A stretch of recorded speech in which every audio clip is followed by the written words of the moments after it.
boy PSA Sitch here, finally out and free of YouTube jail with everyone's favorite free as a jailbird, Adam Friended. I'm singing the blues. They can't keep me down, Sitch. They can't keep us down. That's true, they can't. The man coming for us. We're free! We're not going to be chained! So the spirit is going to fly.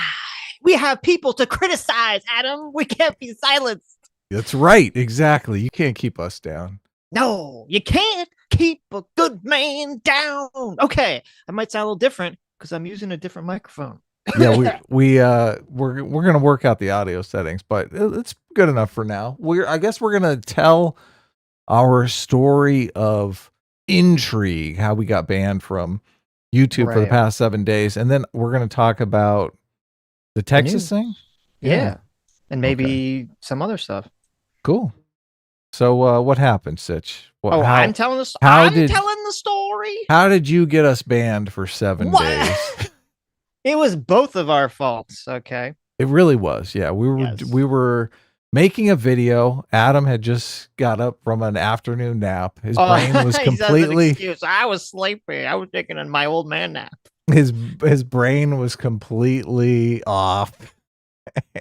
And we decided to include some context into our video, our video criticizing Hassan, which we uploaded an edited version. You can see it on the channel today. It's the last video that I posted. But in the very beginning of it, Sitch had found a clip on on Twitter of Houthi child soldiers shooting AK-47s. And the down a automated range, not at any people. Yeah, and they fired one round. Yeah. Literally one round. Yes. Yeah. So they were yelling Allah Akbar and all their stuff. They must have been 7, 8 years old. I mean, it was pretty terrible. So we just wanted to give some context to the child soldier situation that Hassan was not necessarily giving his audience, and we got flagged for it. And the AI caught us and gave us a strike immediately. Like, they didn't even say, "Oh, this video is not good, you should take it down." They were like, "No, we removed it and struck your account." It wasn't made public. It was, it was just uploaded. It was unlisted. Yeah. Yep. And the appeal, which I'm pretty sure no human saw because it was way too quick, was like, "No, screw you." Yeah, exactly. Okay. Yeah, exactly. We came up with a little, look, this is for news purposes, and Sitch had looked up the TOS. Did you contact anyone aside from the automated system? Well, okay, so I contacted someone to see. So I was on Stephen Michael Davis's stream a couple days ago. Yeah, great conversation. You should check out. Yeah, thank you. And I contact, they have a little chat thing that you can talk to a person. And I asked them, because we were not allowed to actually stream on a second channel, which is what we're going to do. We're going to stream on my channel or your other channel. And YouTube terms of service said if we did that, we could get more. Yeah. It's called ban evasion. Yeah. We had originally planned to do that, and then we decided not to because it was too risky. Obviously, Sitch and I want to stay on YouTube forever. Right. So now they said that I could go on someone else's channel. But when you're talking to those, like the little chat thing, it's not clear to me whether it's a real person or a chat bot. Yes, I agree. Because it kept calling me dear, and I was like, that's weird. Like, why is it calling me dear? Yeah. Like, this feels like I'm not talking to a human being. So anyways. Yes. So we toughed it out for 7 days. We couldn't do anything on the channel.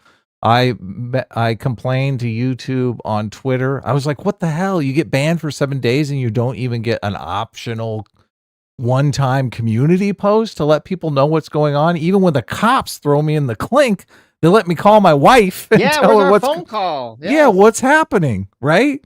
You can contact your loved ones and say, guess what? I got arrested. You should call an attorney. They just completely cut you off. Not fun. Yeah. It sucks. Yeah. So anyway.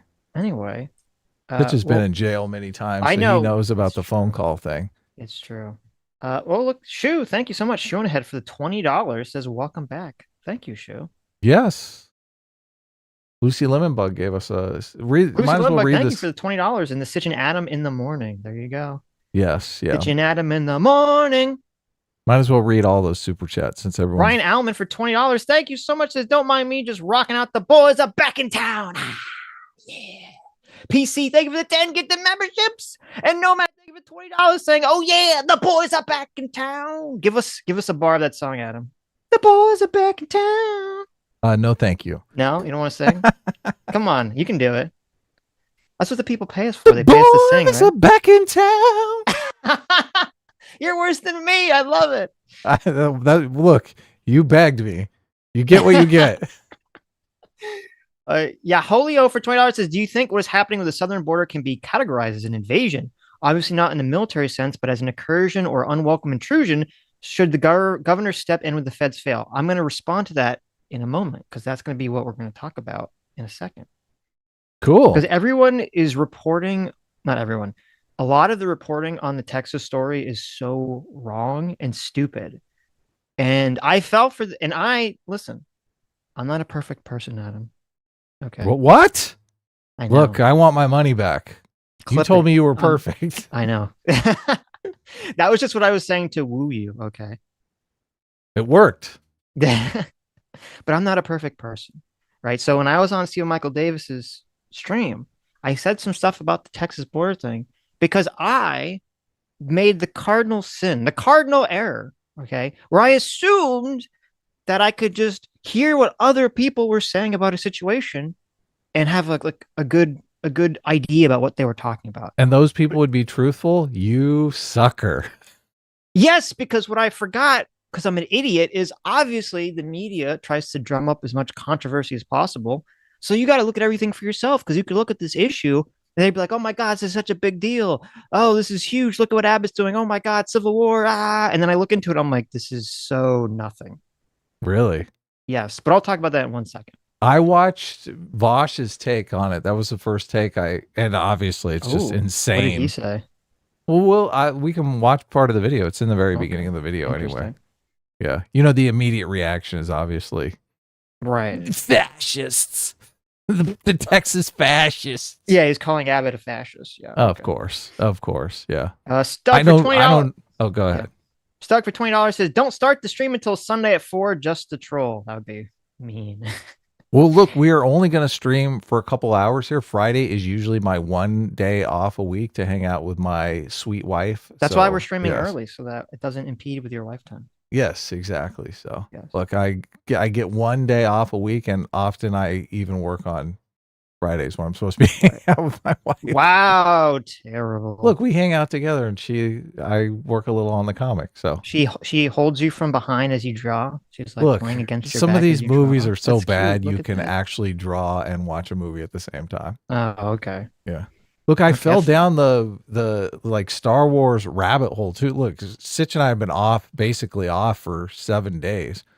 So I was YouTubing a bunch of Star Wars stuff, which is just Star Wars YouTube is fascinating. I don't know if you've been down the Star Wars rabbit hole. This is so random. What caused this? I just found it fascinating. Just there's everyone keeping track of the Star Wars news. Well, and look, there's a little bit of drama going on in Comicsgate, and I've kind of been following that as well. Of course. So, Star Wars stuff is Comicsgate adjacent. There's a thing called the Fandom Menace. Yes. Oh. What is the brief summary of the Star Wars drama?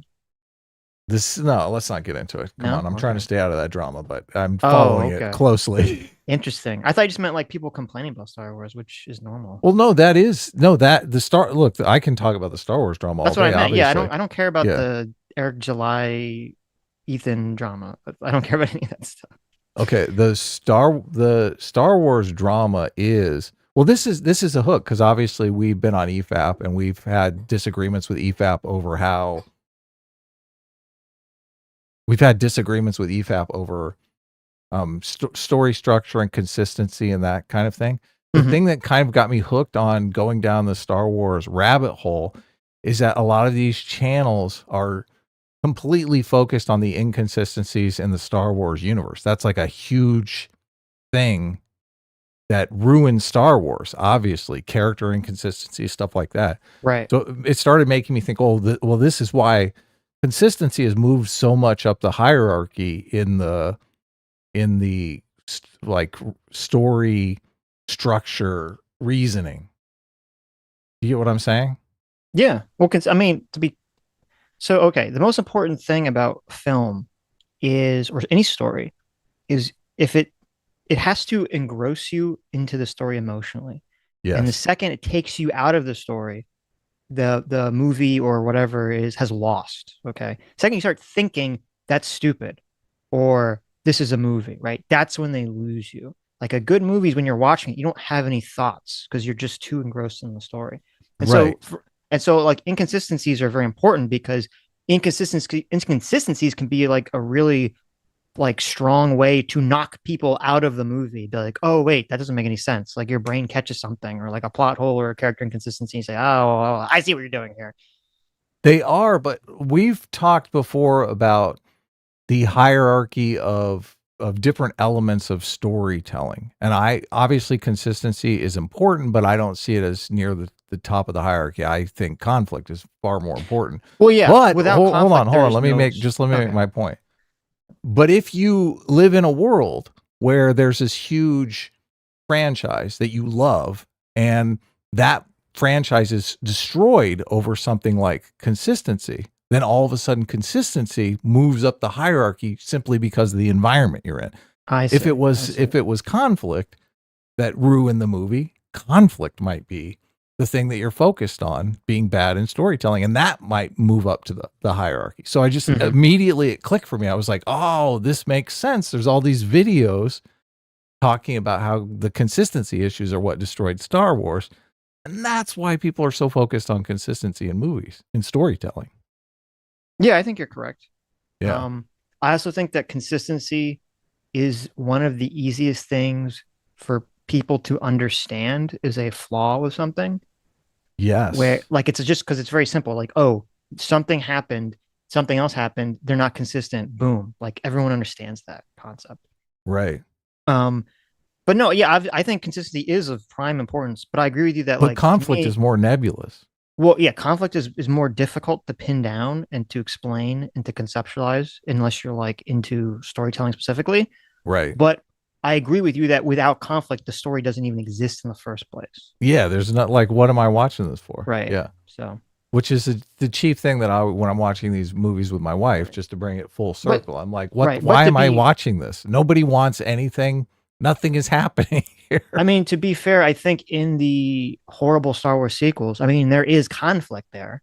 So it makes sense to not, I mean, to Oh focus on the yeah, totally. inconsistencies because there is conflict. It's just stupid in the whole, it's just stupid for other reasons, you know? Yes. Yeah. Yeah, so I'm super fascinated by this. Yeah. There's Okay. also a bunch of videos that are like, what if Star Wars was great?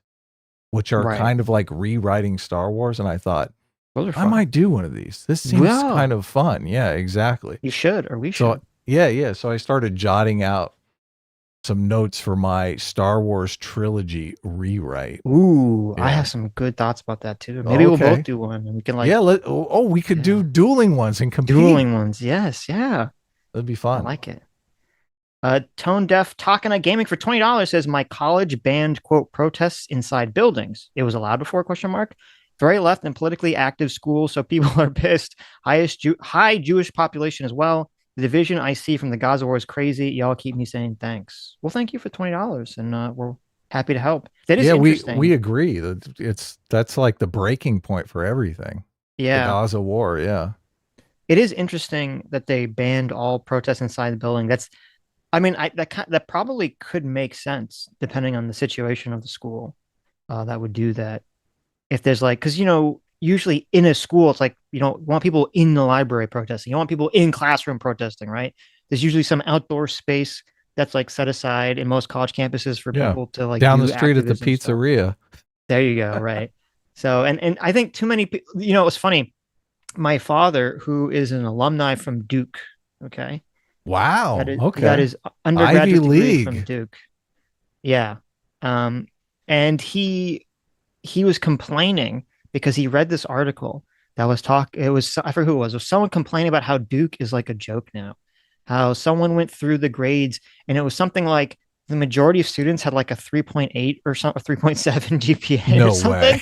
It was like so obviously inflated, and they were kind of going through how, how much of a joke it is now, where the professors would like allow everyone to take the test home, and you could like, all tests were open book, and all these tests were like, you just had like 2 weeks to complete the test and you could do it at your leisure. And it was such a joke. And I was like, oh my God, it's so obvious that they're not only, the college has been captured by like woke nonsense where they have to coddle the children, but they're also captured by thinking of the children, or the students, I should say, as their customers, because they're like, oh, we need to keep giving people good grades. So they keep paying to come to our school, essentially. Yeah, yeah. And then you combine that with the woke, coddle, sensitive attitude, and you have this toxic combination. And I was saying that the people on the board of Duke are like, we're so stupid, because that only works in the short term. Because as soon as it becomes apparent that like people graduating from Duke are stupid and horrible workers, and that these degrees are useless, Duke is going to plummet in terms of its, standing, and no one's going to care to go there anymore. Yeah, they're trying to serve two masters, maybe three masters, because they're trying to serve activism. That's one, the DEI stuff. They're trying to serve the kids as the customers, whatever they want. And they're trying to serve meritocracy, and meritocracy's coming in third. Right. Yeah, it's horrible. Oh, look at that. Bob says, I work at Duke.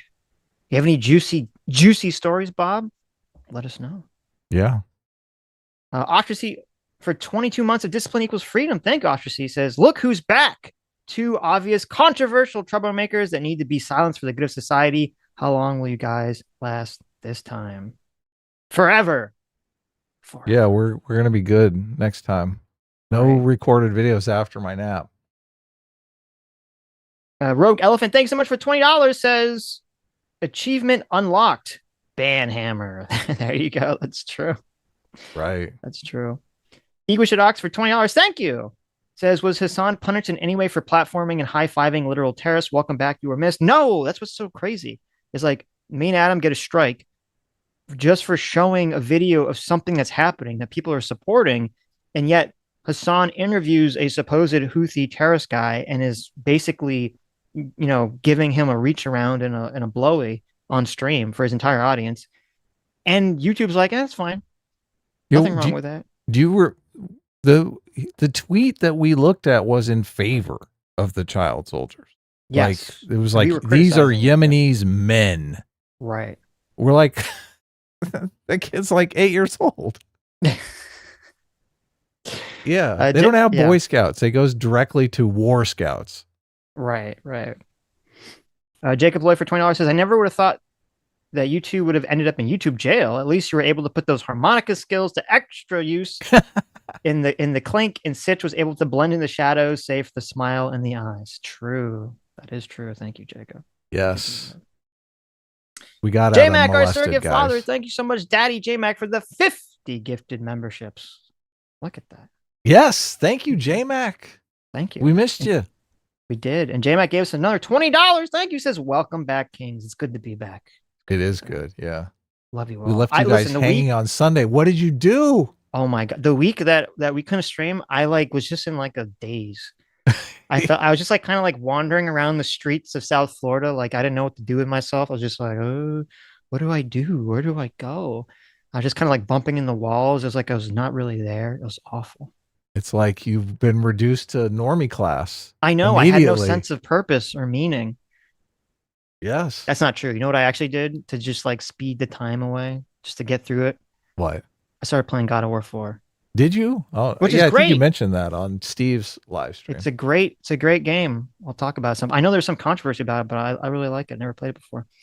Lover of Green, thank you for $20. Says, hail, Adam and Sitch. Have you heard of Friday Night Tights, the pop culture live stream with 18,000 concurrent viewers? Nerdrotic and his crew are anti-woke and mega-based. Guest starring on Friday Night Tights could seriously boost your fan base. I have guest starred on Friday Night Tights. And yeah, I was going to ask Gary if Sitch and I could come on together once I was done with the comic. Look, we haven't, the standard Comicsgate style is to really promote your comic a lot. I have done none of that other than having the banner in our weekly live streams because the comic is so late and I feel horrible about it. So, but once the comic is done, and I'm pretty close to being done, probably going to start looking at printers soon and actually printing it out and mailing it to you guys. So, yeah, I'd like to do a push where we do some marketing and try to get our sales up before we actually send the thing out. And Friday Night Tights would be a great opportunity for us to do that. And look, I'm on good terms with those guys. I'd love to go on again. There you go. Okay, so I'll read the rest of the super chats later. Let's talk about Texas. Oh my God. Do we have anything you want me to bring up, or you want to watch the Vosh thing? How much are we going to watch it? Vosh can give like the background of it, and then we'll know exactly what happened. It'll be well. I'm curious to see if he gives a correct background, so I guess we'll find out. So look, we'll watch Vosh's take, and then Sitch can tell us what I have not really followed it. What I understand is Texas put up some razor wire to keep people from crossing the border. Mm-hmm. And the Supreme Court decided that the border security what belonged to the federal government, and if the federal government told them to take the razor wire down, they were obligated by law to take the razor wire down. And now Texas is saying, fuck you, feds, we're leaving the razor wire up. Right. So this is the problem. This is what I said on Steve's show. This is what other people are saying. And that's not true. Okay. Really? None of that is true? Okay. No. I know. This is why I'm saying their point is just so bad. Okay. It's hilarious. Right. So what happened was, the first part's true. Texas started putting up a bunch of razor wire and these like physical buoys in the water because a lot of the border is the Rio Grande. They should just fill that Rio Grande with battery acid. I mean, well, the problem is, most people use that water that live in the area, so they need the water. Okay. For the drink and for cattle and for farming and I thought I had a good idea. Yeah. So you could just listen. You could just hire drones that fly around and tase people. Oh, that's a good idea. Right. Okay. So what happened is so Texas put up this razor wire and they put up these little buoy things. Now both Texas and the federal government. Now when Texas originally did this, they were saying we're doing this to help the federal government's border agents. Okay. They were not doing this in an act of defiance against the federal government when they first put this stuff up. Or this is what they're claiming, obviously.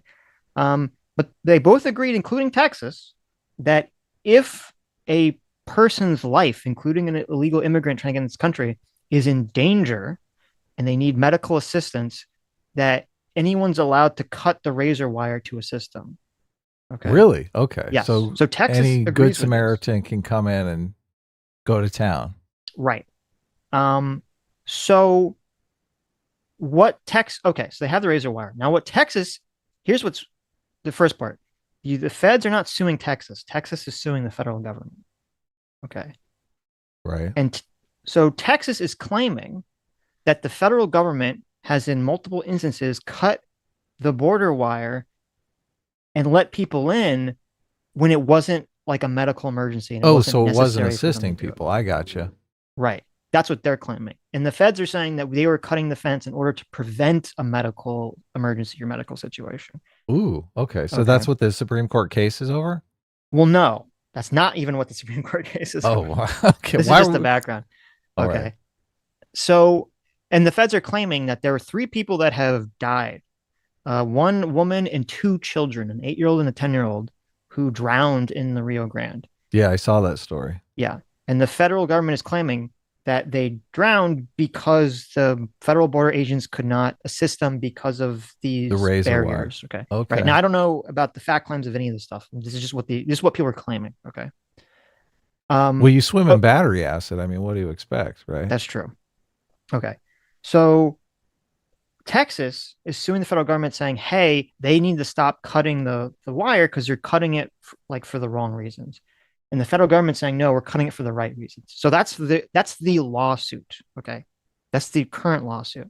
Okay. So this is a new lawsuit, obviously. Yeah. That because the Supreme Court case has already been decided. Well, no. What I just described hasn't been decided by anyone. Well, yeah. I'm saying there's two cases. There's this new case, and then there's the Right. Supreme Court case, which you haven't explained yet. Right. Okay. So what the Supreme Court case was about was while Texas is suing the federal government for wrongly cutting the border wire, they're asking the courts for a preemptive injunction preventing the federal government from cutting any wire while the case is pending. Oh, and that's the case the Supreme Court decided. That's what the Supreme Court Oh, ruled. okay. Because, So they just gave him an injunction. It's not a done deal or anything. well, they didn't. That's the thing. So the original court said, no, we're not going to block the federal government from cutting the border wire while the case is pending. Okay. Okay. Then Okay. then Texas appealed that. It went to a circuit court. Circuit court said, we will grant Texas the injunction to prevent the federal government from cutting wire while the case is pending. And the Supreme Court said, no. Yes. And then the Supreme Court said, no. They can still cut the wire while the case is pending. Okay. Right. So none of it has been decided. You wouldn't get any of this from the coverage. The coverage is garbage. This is why it's so annoying. It's because it's like, so even Abbott saying, I'm going to defy this order by putting more fence up. That actually doesn't defy the order. The order doesn't say they can't put more fence up. It's so put as much fence up as you want. Right. We got clippers. It's so yeah. So the whole thing, like everyone's making a big deal. Oh my God, Civil War. It's like, wait, we don't know. Nothing has even happened really yet. All they've said is, well, the federal government can keep cutting down the wire if they choose to while the case is pending. That's all. That's the only thing that's happened so far. So all people like making this huge deal about this, it's all just nonsense. It's all like Greg Abbott, like blowing this out of proportion to just help his own political career, essentially. And the case may not even go to the Supreme Court, obviously. Well, probably will. You think so? Okay. Well, whoever the court rules in favor of is going to appeal. Right. So presumably it's going to go, but the Supreme Court doesn't have to. Well, I guess maybe they will if they already heard the injunction, right? Right. So, because in the Supreme Court they didn't even give a ruling. They just said no. You can't you can't block the federal government from doing this. They didn't even there was no explanation of the opinion or anything. They just said you couldn't. Texas couldn't do it or couldn't block them. Wow. So, okay. Interesting. So there you go. That's all it is. So it's so frustrating to see everyone freaking out about this. Doesn't mean anything. It's a big nothing burger. But yeah. You can't go to. You can't go to civil war over this because look, the case hasn't even been decided. You could win the case. Happened. I know. You could win the case. This is still pending. So if and here's the thing, and this is why even stupid. The courts could rule on this in a very limited way, too, that doesn't answer any of the big questions. They could just rule that in these specific cases that the federal government cut the wire that Texas is complaining about, they were either justified or not justified.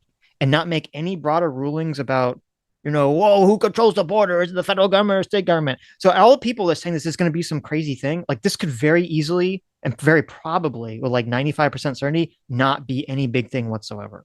Well, the case is really about, can you cut the border fence to save lives? So it's really not about whether you can put the border fence up or any of that stuff, which is, I think, what people want to know. So Texas has agreed you can cut the fence to save lives, but they're just saying the federal government is cutting it when it's not appropriate. Right. They're not they're not reaching that duty to save lives. So the case is really over specifying when is appropriate. Right. Which, I mean, what? So that's who cares? But that's key because people, including myself wrongly, had thought that what was happening in this case was the federal government was saying you can't put any razor wire anywhere. That's not even what the federal government is claiming. They're not even making that statement.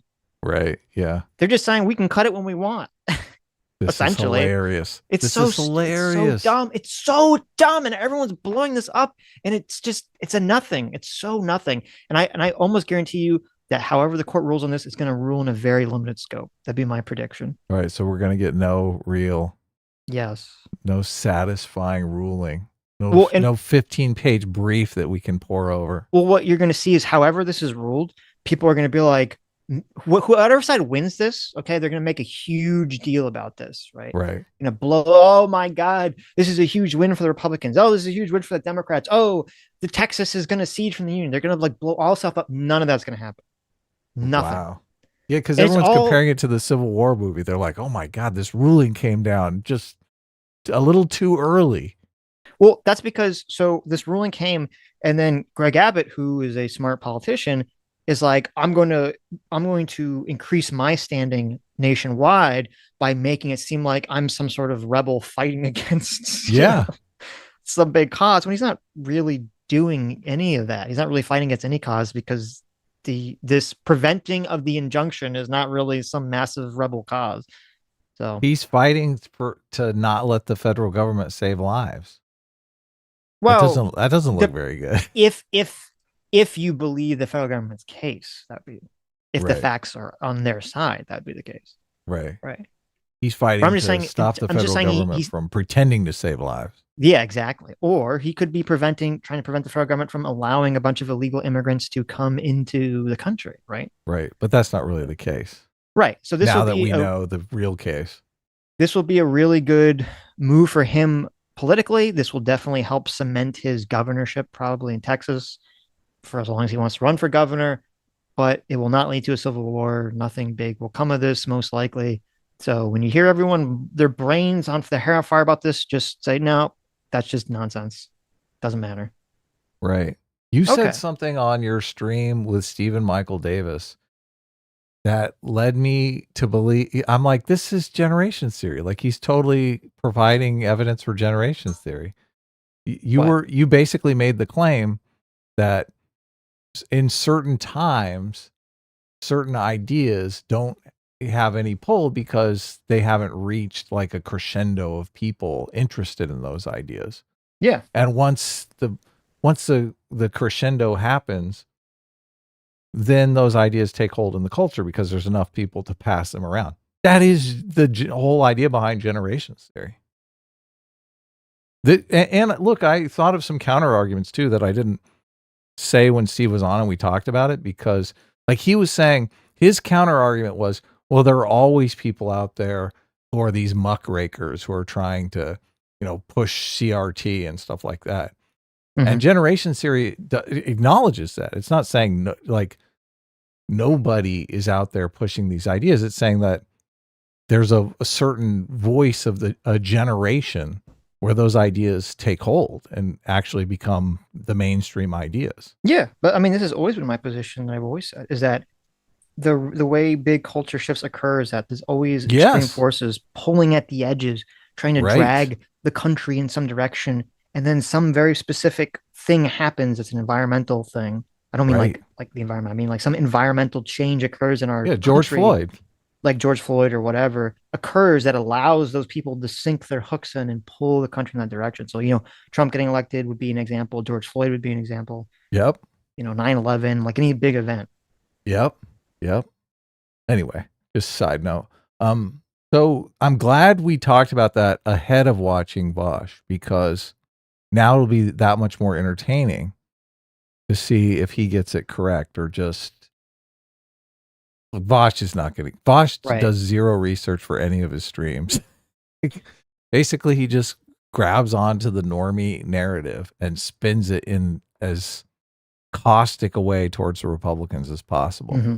It's just political propaganda. So you want to Oh, listen to it and check yeah, it out, but or right before we do, I want to read you some parts of Greg Abbott's letter. Okay, okay, his let's hear it. response to this ruling is kind of silly. He says, "The federal government has broken the compact between the United States and the states.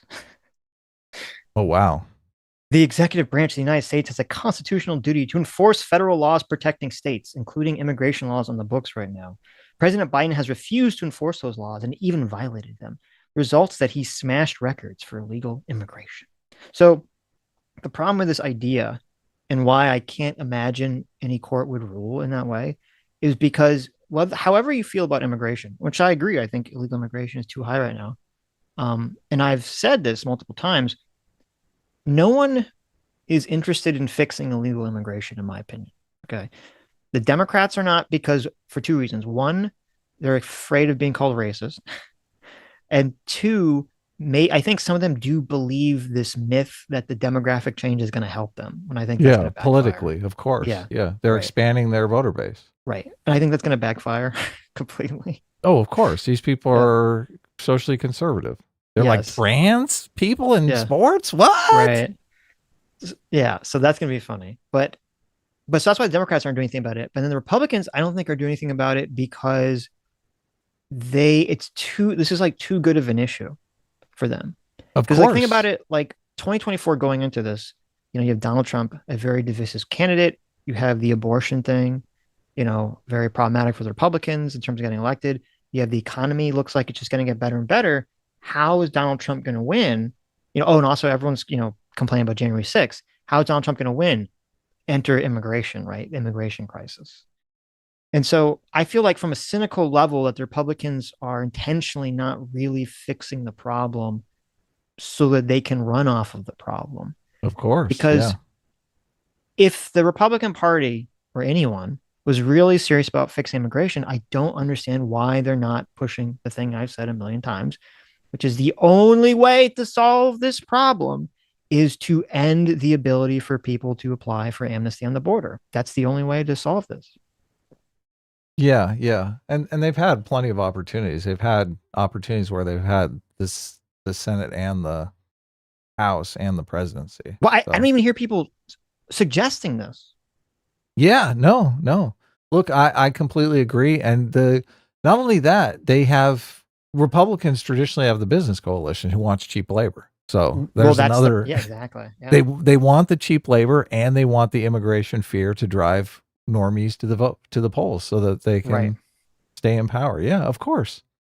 I So, mean, yeah, Mike, I think it's the same thing with abortion. They didn't want to solve abortion. Look, no one in the legislature solved the abortion problem, even though they ran on it every single election. right, The right. the Supreme Court fixed it. Mhm. Yeah, so it's just come on, come on now. None of these people want to solve any problems. They want to run on the problems. Yeah, and I'm glad you brought up the cheap labor thing because I think that's another key thing here is that they're like, oh, they're going to go like a lot of Republican politicians are going to publicly talk about how they're going to stop immigration, and then privately behind closed doors they go to like the big They're business leaders donors. Yeah, and their exactly. donors, and they're like, don't worry, like we're not going to do Yeah. anything. Don't worry. Don't worry. Come on, we'll Yeah, keep the cheap labor flowing. We'll get those right. labor rates down. Yeah. So the No. only other thing I want to read from Abbott's letter because he kind of goes on for a bit. So he's saying the failure of the Biden administration to the duties imposed by Article 4 of the Constitution have triggered Article 1, Section 10, Clause 3, which reserves to the states the right for self-defense. For these reasons, I have declared an invasion to invoke Texas's constitutional authority to defend and protect itself. That authority is the supreme law of the land and supersedes any federal statutes to the contrary. Okay. So this is kind of what the person asked the Streamlab was, asking like, is it an invasion? Okay. And so the reason he used this language is if you look at the Constitution, the part that Abbott is citing, it says, no state shall, without the consent of Congress, lay any duty of tonnage, keep troops or ships of war in time of peace, enter into any agreement or compact with another state or with a foreign power, or engage in war unless actually invaded or in such imminent danger as will not admit of delay. So So now, Abbott is saying this is an actual invasion and we can, start an army and start mowing people down. right. And he's saying that supersedes any federal law.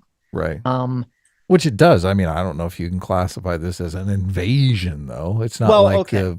the Mexico military is involved. It's Right. not like the Mexican government is saying we want Texas. Yeah, and I feel like most people are going to argue about this just depending on how they feel on immigration, not on how the law is actually structured. Right. Putting however you feel about immigration aside, because that's what you're supposed to do when we're talking about the law, okay, it seems pretty clear to me that the way the Constitution is written is, as you said, if there's a military invasion, a state is allowed to do and engage in these actions to protect itself because they don't have the time to wait for the federal government to act, right? Yeah, exactly. But the whole point of the law, and I would imagine this will be argued if this case even comes up. I don't think this will even come up in the border case that we're talking about. But if it theoretically came up in a future case, the whole point of that part of the Constitution is that the state is basically allowed to protect itself to buy time for the federal government to then send in like the military and help protect itself, protect the states. It's not Right. saying that the states can go against federal wishes in some sort of conflict. So it'd be hard for me to imagine that the Supreme Court, or really any court, would argue that that part of the Constitution gives the states the authority to disagree with the federal law and make a determination about whether the federal government is is doing its duty or not in terms of protecting its borders, because it's actually kind of interestingly runs afoul the Trump case about keeping Trump off the ballot. Because if the argument is that a state, if you're going to say that the state can't decide whether a candidate has done an insurrection or not, right? How can you then turn around and say, but a state can decide whether the federal government is doing its duty to protect the federal borders that are the federal jurisdiction? That's interesting. Yeah. There's a inconsistency there. Right. It's not exactly the same, but it's kind of in that same ballpark of questions. So I'm States' highly rights. skeptical. Right. Yeah. I'm highly The old skeptical that any states' court rights debate. would That's agree that this Article 1, Section 10, Clause 3 gives states authority to make these sort of determinations on their own, against the federal government. So There's got to be a bunch of federal military bases in Texas. Texas. Yeah, Yeah, I'm with sure. troops stationed in Texas. How does that work? Like when the Civil War comes, when Tim Pool's Civil War finally breaks out, and there's all these Texas citizens that are members of the federal military That's how the stationed in Civil War started. Texas. That's how the first Civil War started. Look, and there's Was there's a ton of overlap between the National Guard and the federal military. the So, Confederacy wanted to raid and take a federal military base. They wanted all their equipment and weapons, right. and that's what started the Civil War. Now, this is part of why I think this whole concept of Civil War is so goofy. Because as you said, it's not like back in those days. Everything is so integrated. It seems like it's hard to conceive of how it would logistically even be possible. Yeah, we have military bases all over San Diego. Like San Diego is basically a military town. Yeah. Yeah. So, That's why it's so conservative. right. Yeah. Okay. Do you want to watch this clip? Yeah, this will be fun now. Is We'll it see up, or how you still have the close- blinking anime lady? I'm bringing it up. Okay. What You don't is like this the blinking blinking? anime lady? I just found it online. I thought it would look Okay. cool. Do you? I mean, There you go. Look, I try- Phil in the chat says, I'm in chat. So now you're contractually obligated to stop shitting on Tim Pool. Listen, we weren't shitting on Tim Pool. We were just mocking the Civil War. Okay. Did I? I didn't look. I want Tim Pool to come on and talk Generations Theory and shit on Sitch with me. Come on, that'd be awesome content. There you go. I try to use a different background in every stream just because it makes the streams easier to find, and also it's just fun. Like it mixes it up. Okay. Why do people use the same background over and over again? Doesn't it get stale? I feel like it gets stale. Sure. Yeah. So look, you get the blinking eyes this one time, Sitch. Okay. Enjoy it. I'm enjoying the blinking eyes. Where's this? Let me find this watch together here. Okay. Ready? How do I sound, by the way, chat? Do I sound better or worse than I normally do? How's this mic compare to my normal audio quality? The audio level's a little lower, but I put it up a bit. So I mean, I could probably change that on my end. sounds the same. Sounds normal. It sounds Don't exactly change it. the same. It's a different mic. Well, okay. Raise it up a bit if you want. Okay. Here, let me Look, let's watch the video and we can stop talking shop. All right. Press play, baby. How dare you use Fooly Cooley? Terrible. I know, right?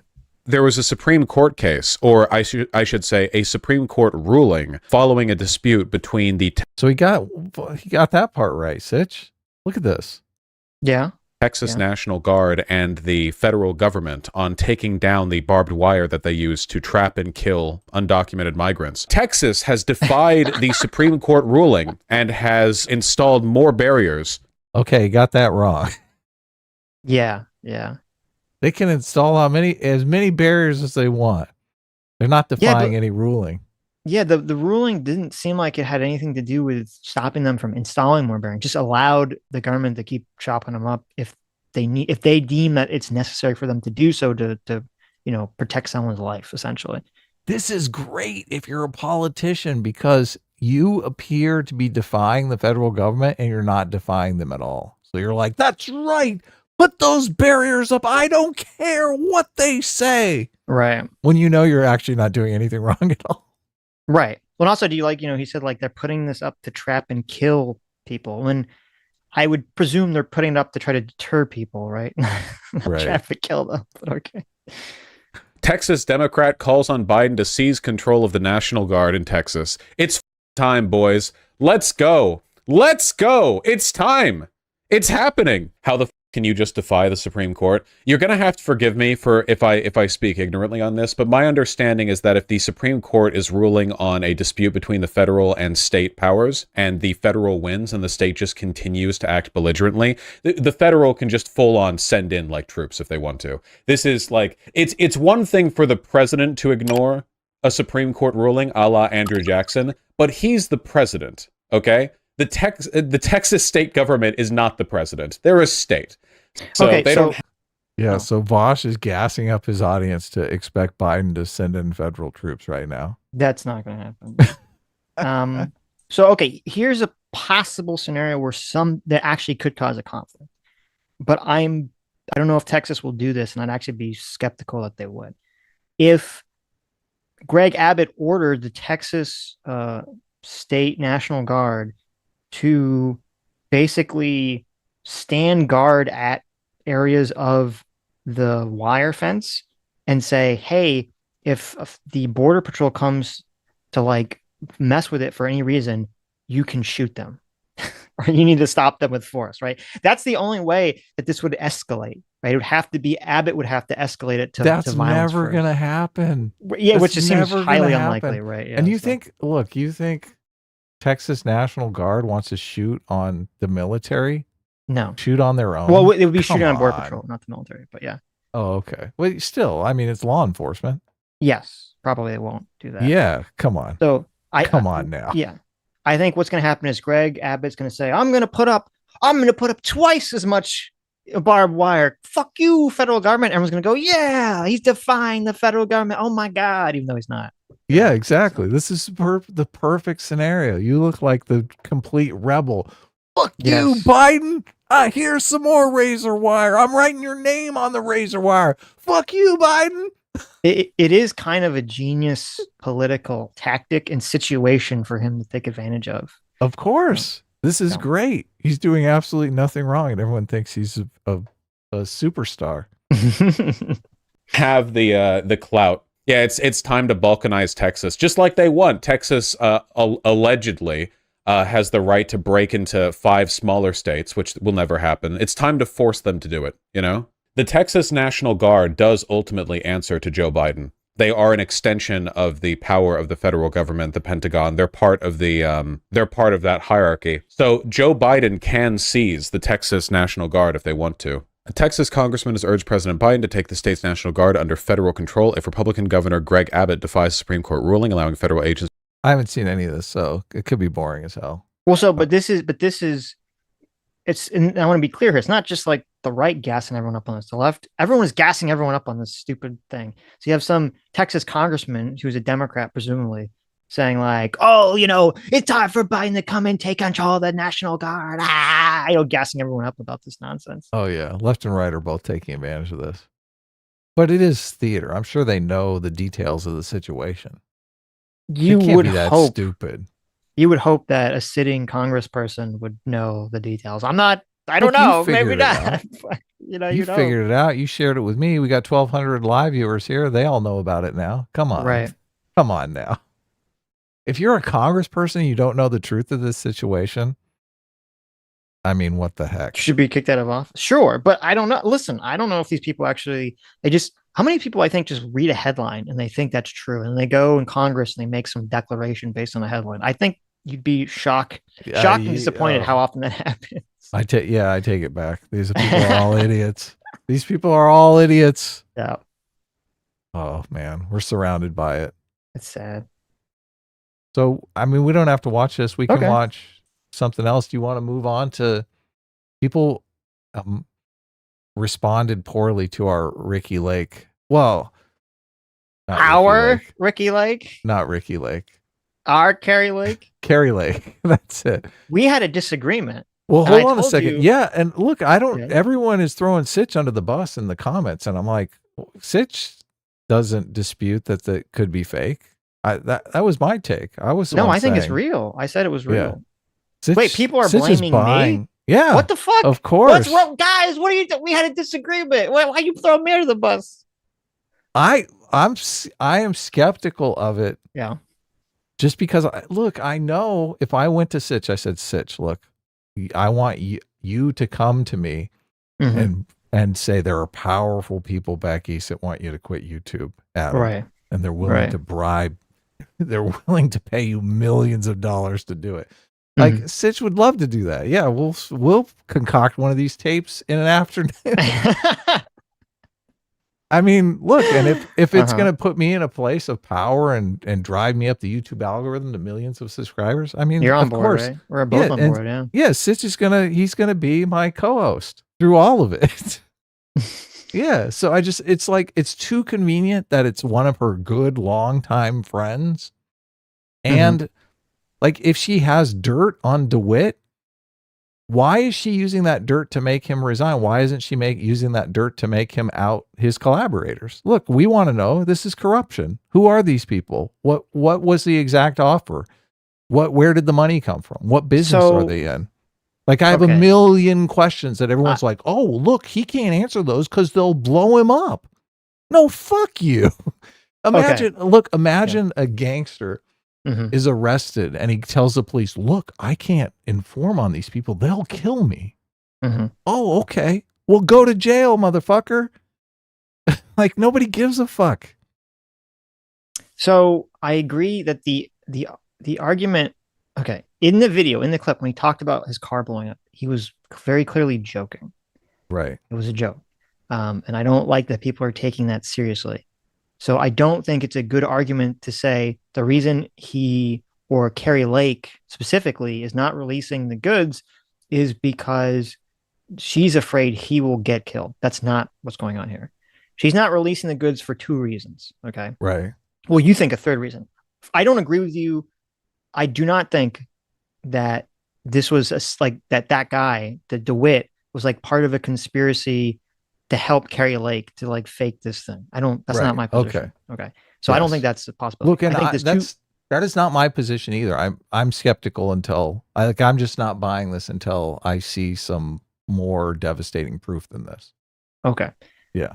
Right. I understand. So I think there's two reasons why she's not releasing further audio. Okay. So those who don't know, let's give the backstory. Right. The backstory here is Kari Lake recorded a conversation with the head of the Arizona Republican Party 10 months ago, where essentially he was bribing or trying to bribe her to not run for Senate in this year in 2024, because whoever he's speaking for, some person in the Republican National Party, they think that since Kari Lake lost her gubernatorial race, if you remember, she was part of the red wave that didn't happen, essentially.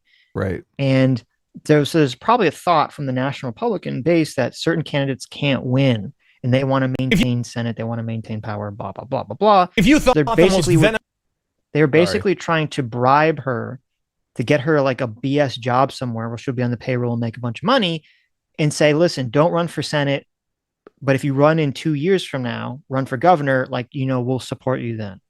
Right. And that's what the conversation was about. That's the deal on the table. And since she was recording it, obviously she said, no, I can't be, but I am an amazing, virtuous individual, right?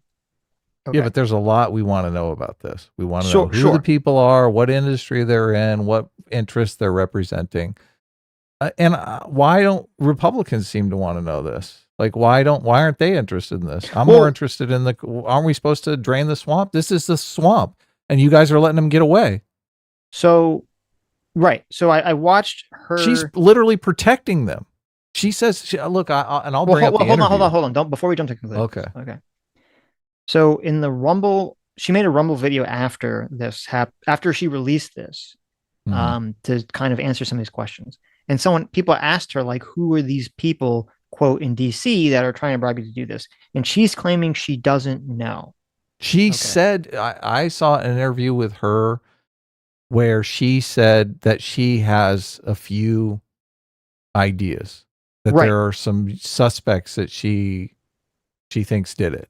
Sure, she probably has suspects, right? But she doesn't have evidence, or she doesn't know for certain. Yeah, look, the thing that you say is, I have some leads, and I'm looking into them, and we're going to get to the bottom of this.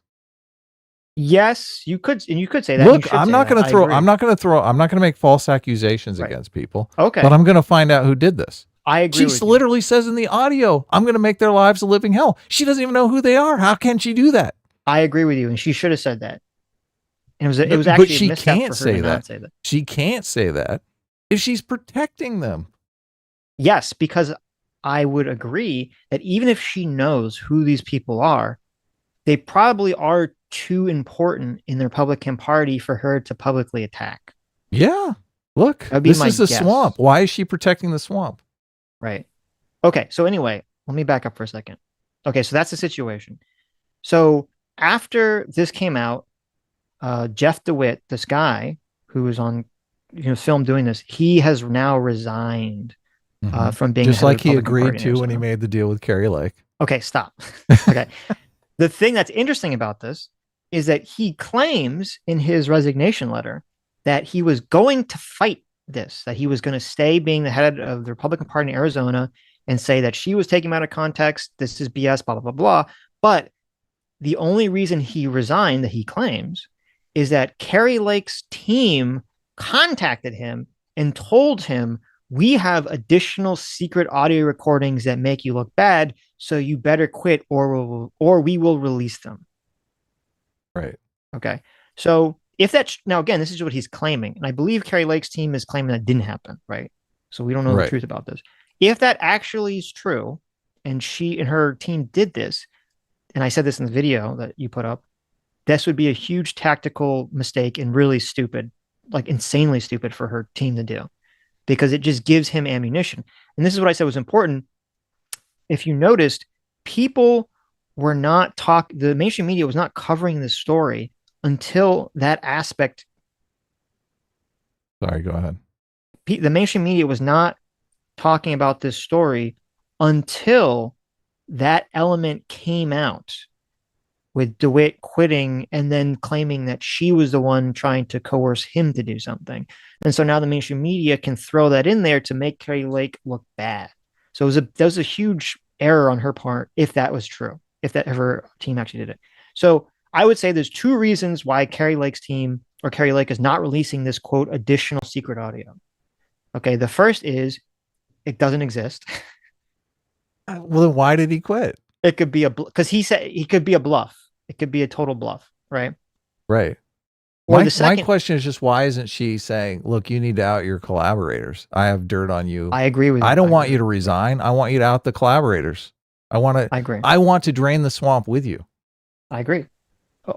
Or the second reason is because she does have some kind of audio that's damning, but it would have some sort of like repercussions throughout the Republican Party that would be too damaging to the Republican Party, which would cause backblow on her. Right. That would make her look bad. Oh, she brings down the entire Republican Party, but that's what she wants to do. Maybe. I know she doesn't want to do that, right? Because then that would hurt her too much. I mean, according to Kari Lake, that's what she wants to do. What are you talking about? Sure. But, what she actually want to do, right? The duopoly. Mm-hmm. Look, they want to take over the Republican Party. Well, they want to out these people. Yeah, but if she released She'll information, be freeing up spots for MAGA people. What are you talking about, Sitch? Well, no, because if she released information that got a bunch of people in trouble, a bunch of like big donors or a bunch of like power brokers in the Republican Party, that could have repercussions where basically she gets totally blacklisted from the Republican Party. Right. So those would be my two reasons. Either it's a bluff or what she has is just too damaging to the Republican Party. Though DeWitt himself brought up a good point, which I said in the video, which is that, we had speculated that part of the release of this recording, because this was 10 months ago, was because she's trying to proposition herself to be Trump's vice president, which I think is true. But is Trump really going to want a vice president who becomes famous for secretly recording people and then releasing it? I would say probably not. So I don't think this is going to go well in terms of helping her case of being vice president with Trump.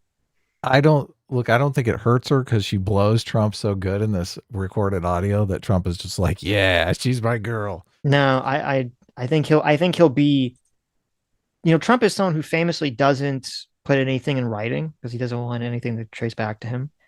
Young Turks pulled the clip of Kari Lake talking at CPAC right after this happened. Yeah. And she mentions that. I brought up an interview on the Megyn Kelly show we can watch a little bit in the beginning because it's really frustrating that she kind of just brushes away that she's protecting these people by not mentioning who it could be and not really even, she's like, this is going to go away. Who cares? I'm like, what? A crime has happened here. We need to get to the bottom of this. But I remember seeing the CPAC thing and thinking, show me the receipts, right?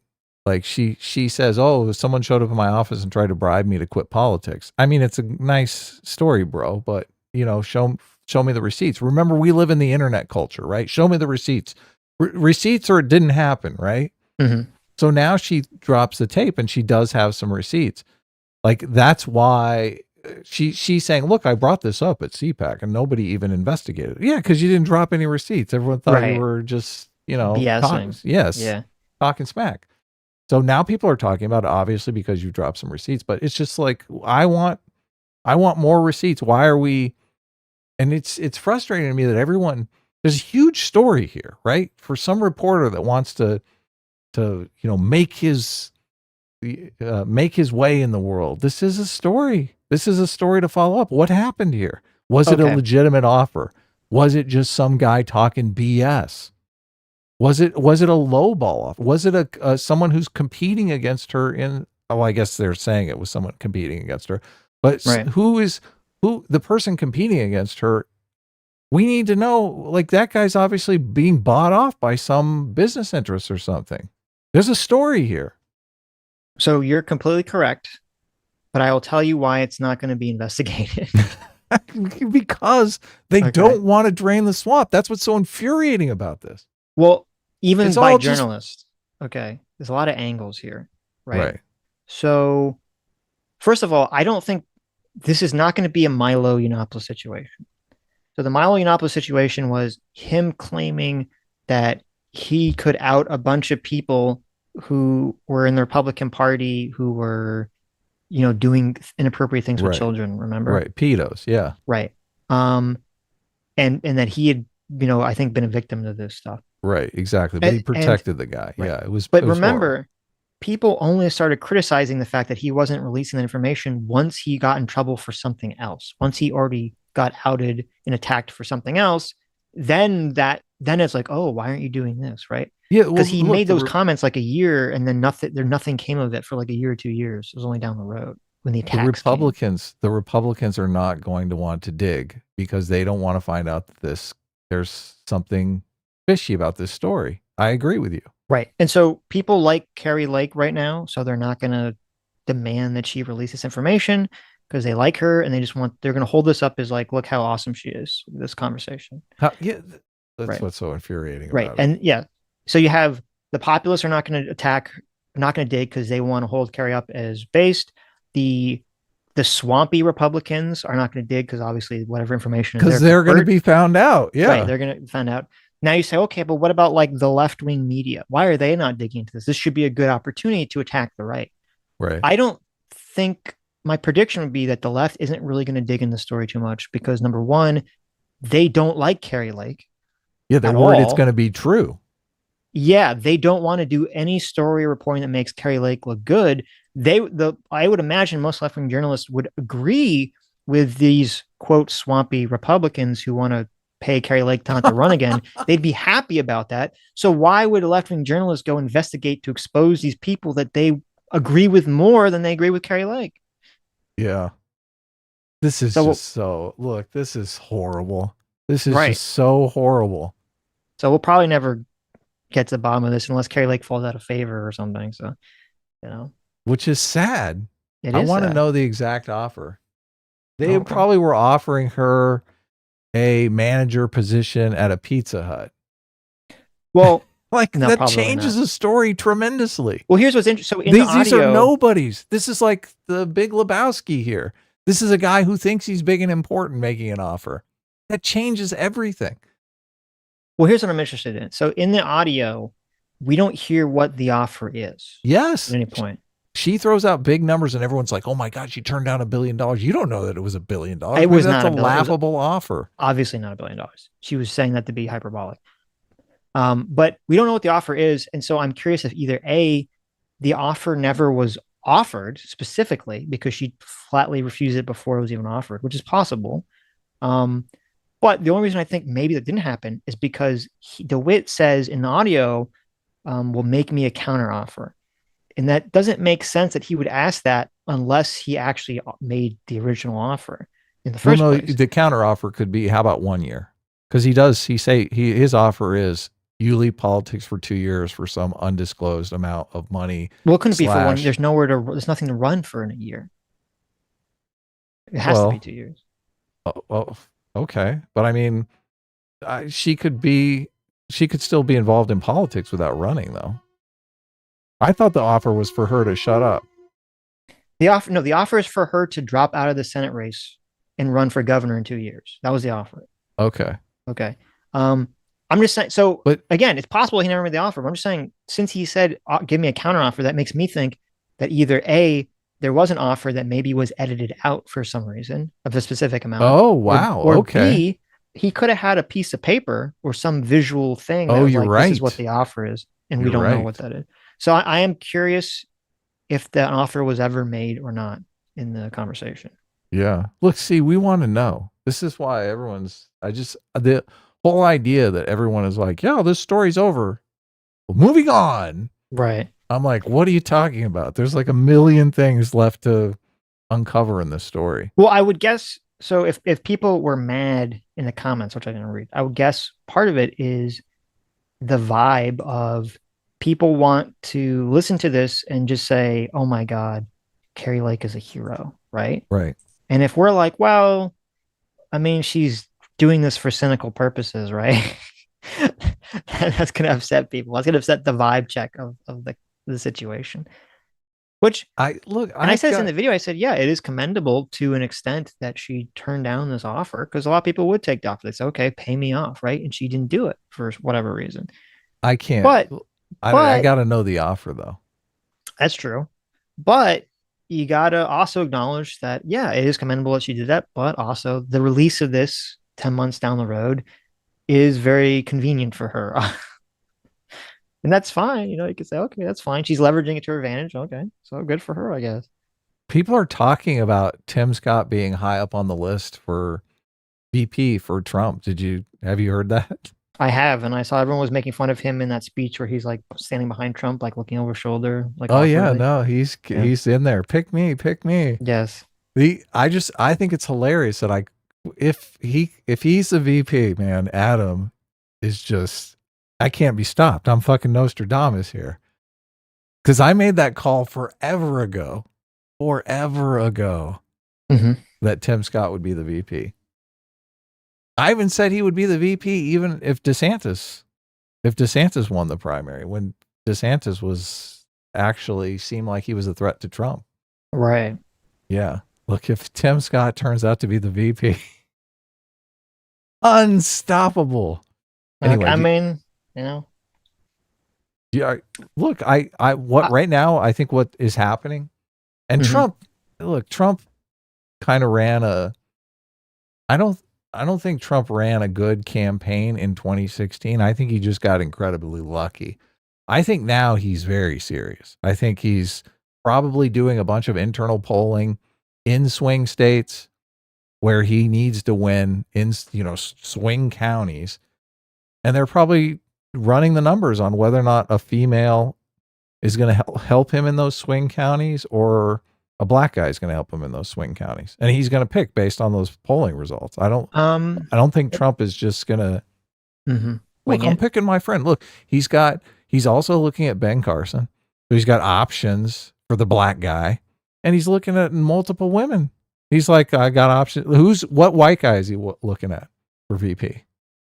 That should be annoying, right? To Republicans, like the anti-identity politics crowd. No, they want to win. They don't Trump care about this stuff. That Trump is not, Trump is literally doing an affirmative action hire. He's not going to choose someone on the basis of their identity. He's not going to choose a white guy. Look, at least he's smart about it. At least he's not coming out and making the declaration, I'm going to pick a black guy. I understand that. That's stupid. But that's what's happening.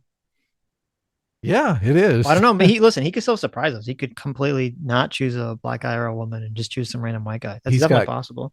He's got Kari Lake. He's got Nikki Haley. He's got Ben Carson, and he's got Tim Scott. Those are all on the list. Everyone is talking about all of those people as VP. Sorry, nobody's talking about Vivek guys except for you. There was some white guy that was being talked about from like New Jersey or something, I thought. But really? Yeah. But I don't know if it's possible that Trump is taking this more seriously, so he's doing all this internal polling. That's definitely possible. It would make sense logically. But it's also possible that he's having a lot of trouble getting people on staff because a lot of people just don't want to work with him now for very numerous reasons. Yeah, they don't want their political career to end. Right. So it's also possible that he doesn't have a lot of people or competent people running any polling data or something. So I'm not sure. It could go either way. Look, I don't think I think the people running the polling outfits, I mean, they don't care. They'll work for anyone. But I mean, you could be right. They could be like, no, I'm not. Look, I'm a left winger. There's no way. Are you telling me who's the guy who does all the polling for the Republicans? You're telling me that guy he's like a never Trumper? What is his name? I can't remember. You're talking about the death tax guy? Yeah. The death tax and gaming instead of gambling. Gaming does sound a lot better. Gaming sounds fun. Yeah, what is his name? Oh my God. What is that guy? All the Trump MAGA people hate him because Tucker Carlson lied about him in some insane way, saying he was a Democratic strategist, which was like bafflingly bizarre. Frank Luntz. That's it. Frank Luntz, yeah. I know that. I remember the name of his book. Is he still like doing stuff? That book is amazing. His book is amazing. You should read his book. I don't know. You should also read this book called The Victory Lab on how modern campaigns are run. It'll blow your frickin' mind. If you think if you think this is just guesswork, if you think Trump is sitting out and listening to the crowd, and I mean, that might be a good place to look for where, ideas for how to do your campaign. But most of these campaigns run on hard data. They check analytics. They do polling in certain counties. They're like, look, we need to win these 6 counties in order to be president. If we lose these counties, we're dead. Yeah. And they go to those counties and they poll residents. They do focus groups and stuff like that. Everything you're saying makes sense logically, but it all hinges on the fact that Trump learned from his mistakes. Yeah. Which I don't know. Could very possibly not be the case. Obama was the first guy who was actually up in people's DMs on Facebook. Like, imagine that. And with the kind of AI tools that they have now, Obama had to do it with actual staffers, right? Who are you voting today? Today's the election. Look, you probably got text messages from the Obama campaign. Have you voted today? Are you going to vote? You should vote. Look, and now that they can send some chat bot to your DMs. Oh, look, I'm your best friend. I know everything that you like. I'm voting for Obama. I'm voting for President Trump. Who are you voting for? I'm a hot anime schoolgirl. I'm voting for Donald Trump. Exactly. Based on your interest. I mean, based on my own interests. Who are you voting for? That's got to be Sitch-san. That is not only possible, it's probable now. The future is going to be, oh my God, the future is going to be animated, hot women and anime avatars sending you personalized messages. Like, how you get those annoying texts? Somehow you get on like a fucking list where you get the text message like, Governor Ron DeSantis needs your support against the evil liberals. Yeah, and then the next text message, the Democrats need your support against evil Ron DeSantis. I somehow on both these lists. I don't know how. I've never given a political contribution in my life. I'm on all these lists somehow. And now Yeah. the future is going to be, I'm going to get that message, but it's going to be a voice. It's going to be a video message. Voicemail from a hot anime girl. And there's with going to be a video. video message from a hot girl, like, oh, hey, Sitch, you should support Santis. And she's like bending over and her like cleavage is spilling out. And I'm like, oh my God, this is so bad. Look, it's right here on the ballot. Yeah. Yeah, no. You're in a swing I think state. I You have the probably ballot get right here. Let me more. bend over, showing off my thong as I go get it for you. I was like, oh my God. That's going to be the future. It's going to be awful. In finger quotes, awful. Yeah. Well, let's listen to this response from Kari Lake, and you can see how it squares with you. Have you on again? This is unbelievable. Every time I hear it, it's shocking, and I've heard it several times, and it just, I feel like the blood drains out of my body every time I hear it. I mean, do you buy that? Well, so if you guys didn't watch the video, we talked about this. Kari Lake said something very weird, which is that she's like, well, the reason I released this 10 months down the road is because I was just randomly by chance listening to my secret recordings. That doesn't pass the smell test. And I found this and I was like, wow, this is really bad. And I'm like, really? You're just randomly listening to your quote secret recording? That's a very strange activity to be engaged in, but okay. The idea that Kari Lake didn't have this and wait to drop it at the most opportune time. It's laughable. That's laughable. That is laughable. I mean, listen, you got to at least believe that, even if it's completely real, even if all this happened, everything is as she says, you have to at least believe that she knew this would get media attention and dropped it at the perfect time. Of course.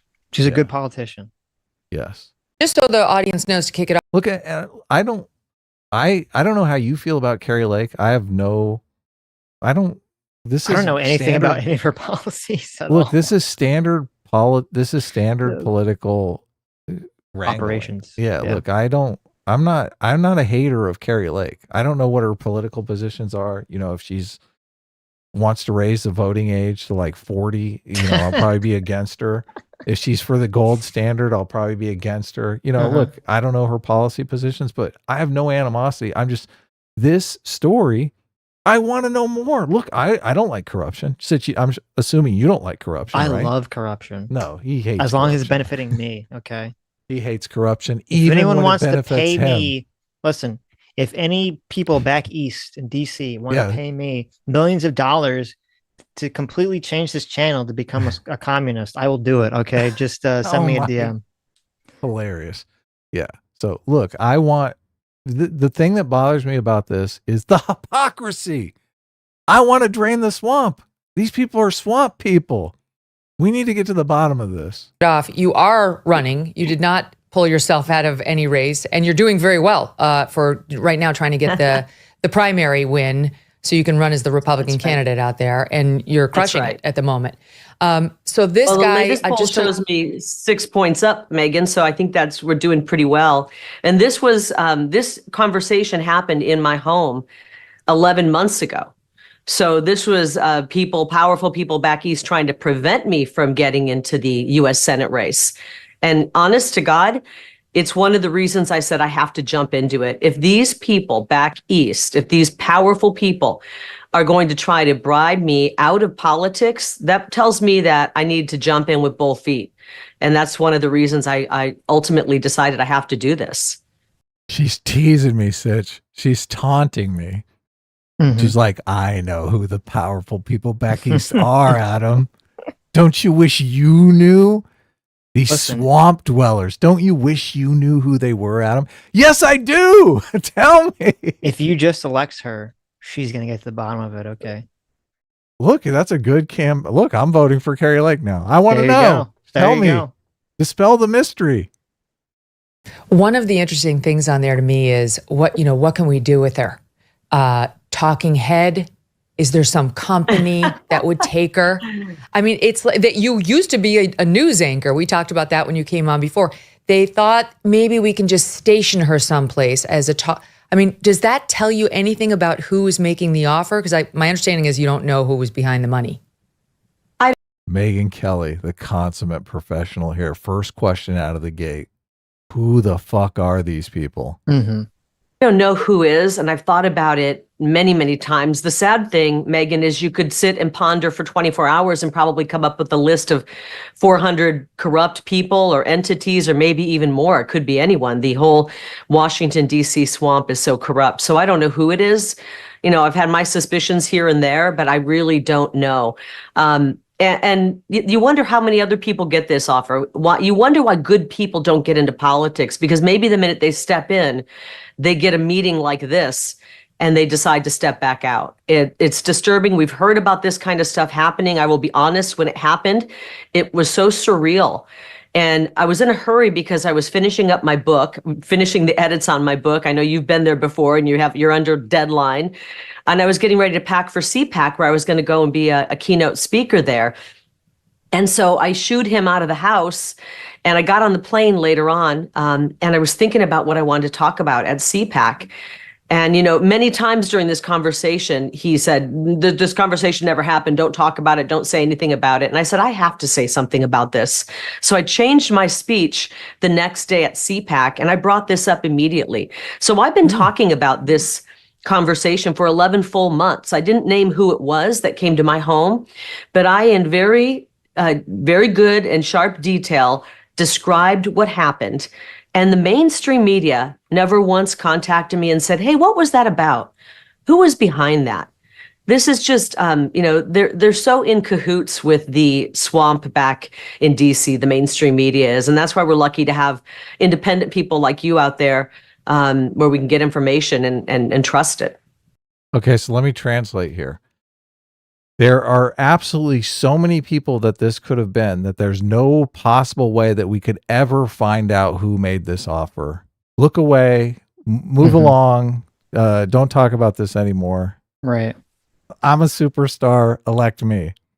Well, you know, it's funny. She said what you're talking about, or like, you know, when she made this claim, the vague claim like 10 months ago at CPAC, yeah, no one reached out to her because it was like, they just thought she was just BSing. That's just what politicians say. What I'd be curious is who's reached out to her since the recording released, because I would agree if no big media outlets, which are very possible because they're not really incentivized to do so, but if no big media outlets reached out to her after she released the recording, that to me would be a very clear example of, you know, the swamp, the bias of the media. I'm going to reach out to her. I'm going to reach out to her right now. So, what the heck? You know, it's funny. I put on Twitter. So before the mainstream media started, the mainstream media didn't start reporting on this until DeWitt resigned, which was 2 days later. And before those 2 days happened, there was no reporting on this outside of the Daily Mail. Maybe they're trying to confirm.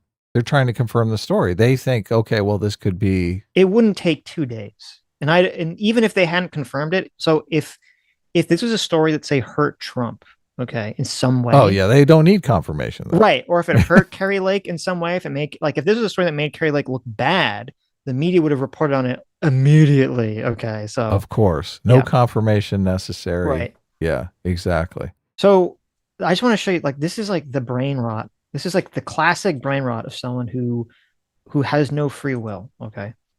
I said on Twitter, it's totally wild. There's been almost zero mainstream news coverage so far that the head of the Republican Party in Arizona tried to bribe Kari Lake.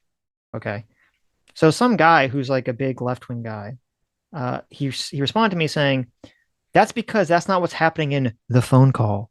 You and Adam are really some of the worst political commentators. Okay. So first of all, it's funny because it was not a phone call. This was an in-person conversation. So they don't even know what the fuck they're talking about. But I said, oh, if they're not trying to bribe her, what's going on? And and then this guy, he says, the GOP head does not want Kari Lake to run because she is a loser and will not lose again. There is no bribe. The GOP wants her to go away because she is bad for the party. She thinks it's conspiracy, but it's not. She's just a loser when no one likes her. And I said, how are other Republicans trying to pay off Kari Lake to not run because they think she will lose? Not a bribe. Okay. Right. And so, and then this guy is so delusional at this point, or he just so realizes that he's wrong, doesn't want to admit it, says he never agrees to bribe. He never says he's going to pay her off in the audio. What are you talking about? He never says that. He never says that. And it's like, are you shitting me? He said, You're gonna- look, he says, give me a counteroffer. He says, don't talk about this. Like, what is he That's what I smoking? said. I said, what do you think he means when he says counteroffer? And he refuses to answer that question. Okay. And so this is like a classic example of shows you how people operate. This is like classic NPC behavior.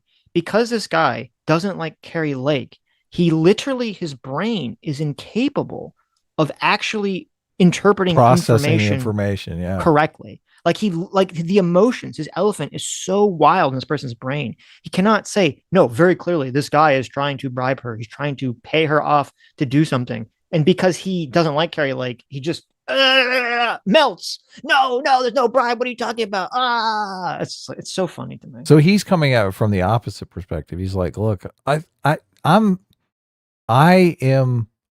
this could very well have been a legitimate offer, a legitimate bribe. Kari Lake could be a superstar and turn it down. Granted, she's recording it herself, so obviously that complicates things. But right. People are talking like I'm saying this is fake. I'm saying it could be fake. I have not seen anything that doesn't rule, that, categorically rules out that this is completely concocted. Look, she's been long time friends with this DeWitt guy. If I was going to concoct a scheme like this, you think I would go to a stranger? Hey, I've got an idea, right? Of course not. You're going to go to someone you know, who you've done business with a bunch of times, who's got your back. And obviously you'd think it all the way through. You're like, okay, well, you're going to have to throw some insult at me. Otherwise, it's not going to seem legitimate. You're going to have to quit. You're like, we can't out the people because there's no real offer there. Yeah, no, this is just, look, come on, guys. If it was Hunter Biden sitting there right now, you guys would not believe a word of this shit. Right? Of course. Yeah. Look, Hunter Biden drops a tape where he's completely vindicated. He's having a conversation with someone who's tried to bribe him to get influence out of his dad. And he says, no, I can't be bought. Joe Biden is a saint. He would never do such a thing. Mm-hmm. Right? Hunter Biden would probably try to do that. Come on. Look, it could be totally legit, but if it is legit, we need to drain the swamp. I want to know more. I want to find out who these people are. I want people to do investigative journalism on it. I don't like the answer that it could be one of 400 people. Look, I want all those 400 people investigated.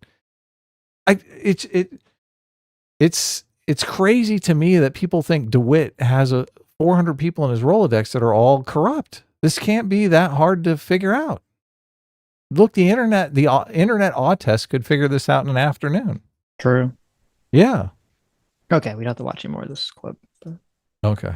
Look, let's just go a little more. I don't remember what she says after this. Well, I'll be right back. Well, it's shocking to see how the wheels turn behind the scenes, how you were apparently deemed unacceptable by someone with a deep pocket who had a connection to Jeff DeWitt, who was running Arizona's GOP party. Look, Megyn Kelly is a real journalist. Look at this. She's like, I'm going to gingerly, I can't just come out and say, look, you didn't answer the question. I'm curious who made this offer. Everyone wants to know who made this offer. Megyn Kelly can't just come out and say it. Hey, guess what? You didn't answer the question. Who made the offer? That's what I'm asking you. So she's gingerly asking, oh yeah, someone has a connection to Jeff DeWitt. I would assume Jeff DeWitt knows who they are. If you ask Jeff DeWitt this, he's not going to say, there's so many people it could be. I mean, yeah, but didn't they talk to you directly? Didn't they consult you about making the offer?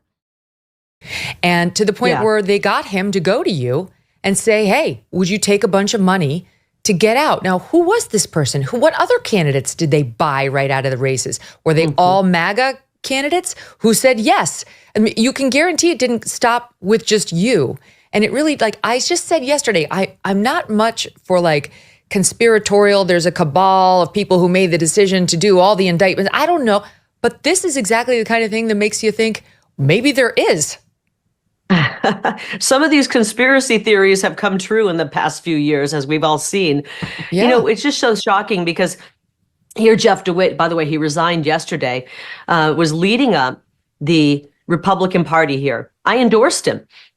And I was looking forward to having some good leadership out of him. And he takes the candidate who is the most popular Republican in the state, myself. There had been several polls coming out on the U.S. Senate race, possible contenders who might run. And every single one of them had me not only winning, but beating everybody and going on to win in a general. And every single one of them showed me where nobody could even come close to beating me. So you would think that the chairman of the Arizona Republican Party would say, oh my gosh, we have to convince her to run. Because then the people come out. I'm a populist. We bring the people out. We're going to get out and vote. And we're going to have a huge, huge election. But he did just the opposite, which tells me, maybe he's bought and paid for as well. Why would you want the most... He is obviously bought and paid for. Obviously. What do you think he's bought? Obviously, he's bought and paid for. That's why we need to know who he's working with. He was the head of the Republican Party. Oh my God, this is infuriating, Sitch. Maybe he's bought and paid for. Yeah, Yo, maybe. you think? You think? When was What is happening here, Sitch? What is happening? I'm actually curious. I'm curious to look at the polling data from 10 months ago to see if what she's saying is even true. Yeah. Oh, okay. Look at this. Sitch is going to do more investigative journalist work than anybody on this story. He's actually going to look into what the polling numbers were in 10 months ago. Well, yeah, I'm curious to see, because she's making a claim that it would make no sense for him to do this. Right. And I mean, is that true? Or is it more likely that like the polling was showing that she was really neck and neck or close or whatever?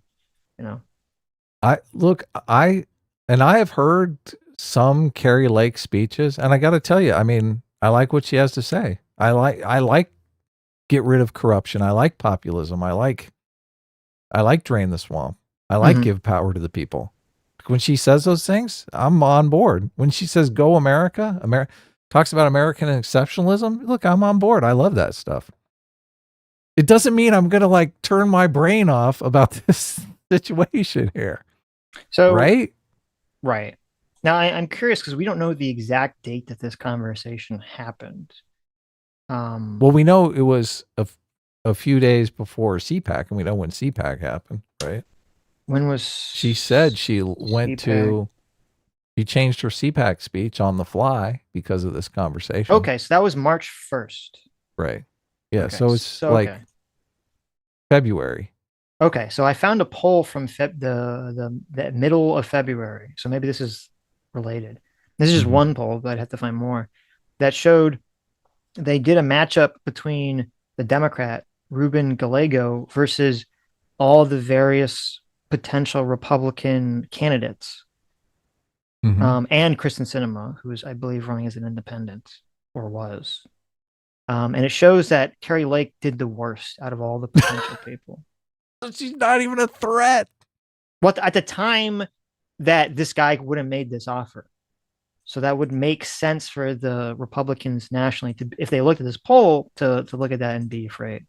Right. So I don't know. The polling, I believe, now is much closer. It's like neck and neck. Okay, so they're afraid that she's going to win the primary and not come close to winning the general. That was their angle. The concern in So February, she is a threat to the Republican Party in that she's going to lose the Senate seat. They want to win the Senate seat. That's what they believe. Yeah. Which, if you're a Republican, I guess, look, you're going down with the ship here with Kari Lake. You don't care if she wins the general. You don't care if Republicans pick up a Senate seat. You're like, I love Kari Lake. Well, I mean, she did lose the general. She did lose to Katie Hobbs, who, people viewed as pretty progressive, right? In Arizona. So, well, this story might help her win the general. Like she might very well might. I agree with you. Yeah, this might make her a senator. It did. That's why. I mean, I think that's the only reason I think that this was aimed more at VP than senator is because, so the primary for Senate in Arizona is in August. Okay. And I would think if she wanted to leverage this specifically for Senate, it would be closer She would drop to it. then. Yeah, Right. You're right. I think that's why I think this is more of a VP thing, because there's all this speculation, all this rumor. Oh, who's Trump going to pick for VP? It's all coming down. Everyone's talking about her name being high on the list. And so I think that's why this is a VP bid more than a Senate bid. I mean, obviously this would help her when she runs for Senate if Trump doesn't choose her. Right. So. Well, look, we should probably move on to super chats and wrap it up, unless there's something else you want to bring up about Kari Lake. I feel like we've talked the story to. No, I think Kari Lake is attractive, and Sitch, I think he. that's the one thing we haven't talked about yet. Thank you. Well, I just look. All these people they think we're like Kari Lake haters. I don't. If you, it's weird. You're in this political atmosphere where if you don't just buy everything someone is saying, which people are always telling me, Adam, why do you believe everything the deep state says, the mainstream media says? I don't believe anything they say. I don't believe anything any of these people say ever without the receipts. Show me the receipts. But for some reason in this situation, it's like, oh, well, we don't need the receipts. We'll believe her. Believe all MAGA politicians is what I'm hearing. Obviously, that's how it works. You believe the people you like and you disbelieve people you don't like. Right. That's not our job. That's not what Sitch and I do. Sitch and I are basically. We're skeptical of any time any politician says anything. Truth seekers. I think all politicians are, serving themselves. Yeah. Trying to get some sort of advantage. Mm-hmm. Yeah. And I understand that you guys are some of you, obviously, many of you are with us, skeptical of all sides. And some of you, you're playing the team sport here. You're like, look, I want to see Kari Lake in the Senate. I mean, I got to admit, I kind of want to see Kari Lake in the Senate too, just because she's like a ball buster, and it'd be great to see her. And you think she's hot? Well, yeah, and like her and AOC going at it in a cat fight. Is that the dream? Even though, well, I guess AOC is a representative, and AOC's in the House. She's not in the Senate. They could still listen. They could be cross-platform. Okay. Yeah, of course. Look, they're going to be definitely going at it on social media. I don't think Kari Lake is hot. I'm sorry. Okay. I don't think she's hot. That's okay. Look, you're entitled to your preferences. I don't like the haircut. Oh, the haircut. Look, the haircut, terrible. Yeah. Right. Look, the 80s called, Kari. They want their hairstyle back. The 80s female action star haircut. Yeah. Right. Yeah. Good. Yes. Yeah. There's like a million. This was a popular hairstyle in all 80. The female lead in all 80s movies. Yes. Has this hairstyle. And you're like, AI needs to at least get good enough that we can fix that. Right. We can go back and edit those movies. Oh my God. I never considered that. Yeah. That's going to be the horrible future, Adam. Why did you say that? Look, you got to update you got to update the attractiveness of the women. No. That's fine. Listen, if you want to go back and make people hot in movies, I'm fine with that. No, it's, how everyone's complaining about like George Lucas going back and like he keeps re-editing Star Wars and making it worse. Yeah. Okay. George Lucas is now going to use AI to re-edit all of Star Wars to make it so bad. Well, actually, no, he can't. Oh, thank God, he sold the rights. He can't do that anymore. Okay, that's the only thing stopping George Lucas. He can't do that. If he still owned the rights to Star Wars, he 100% would go back, keep altering the originals with fucking AI nonsense. That's not how it's going to be. It's going to be you're going to select the protagonist in the beginning of the movie that you want. No.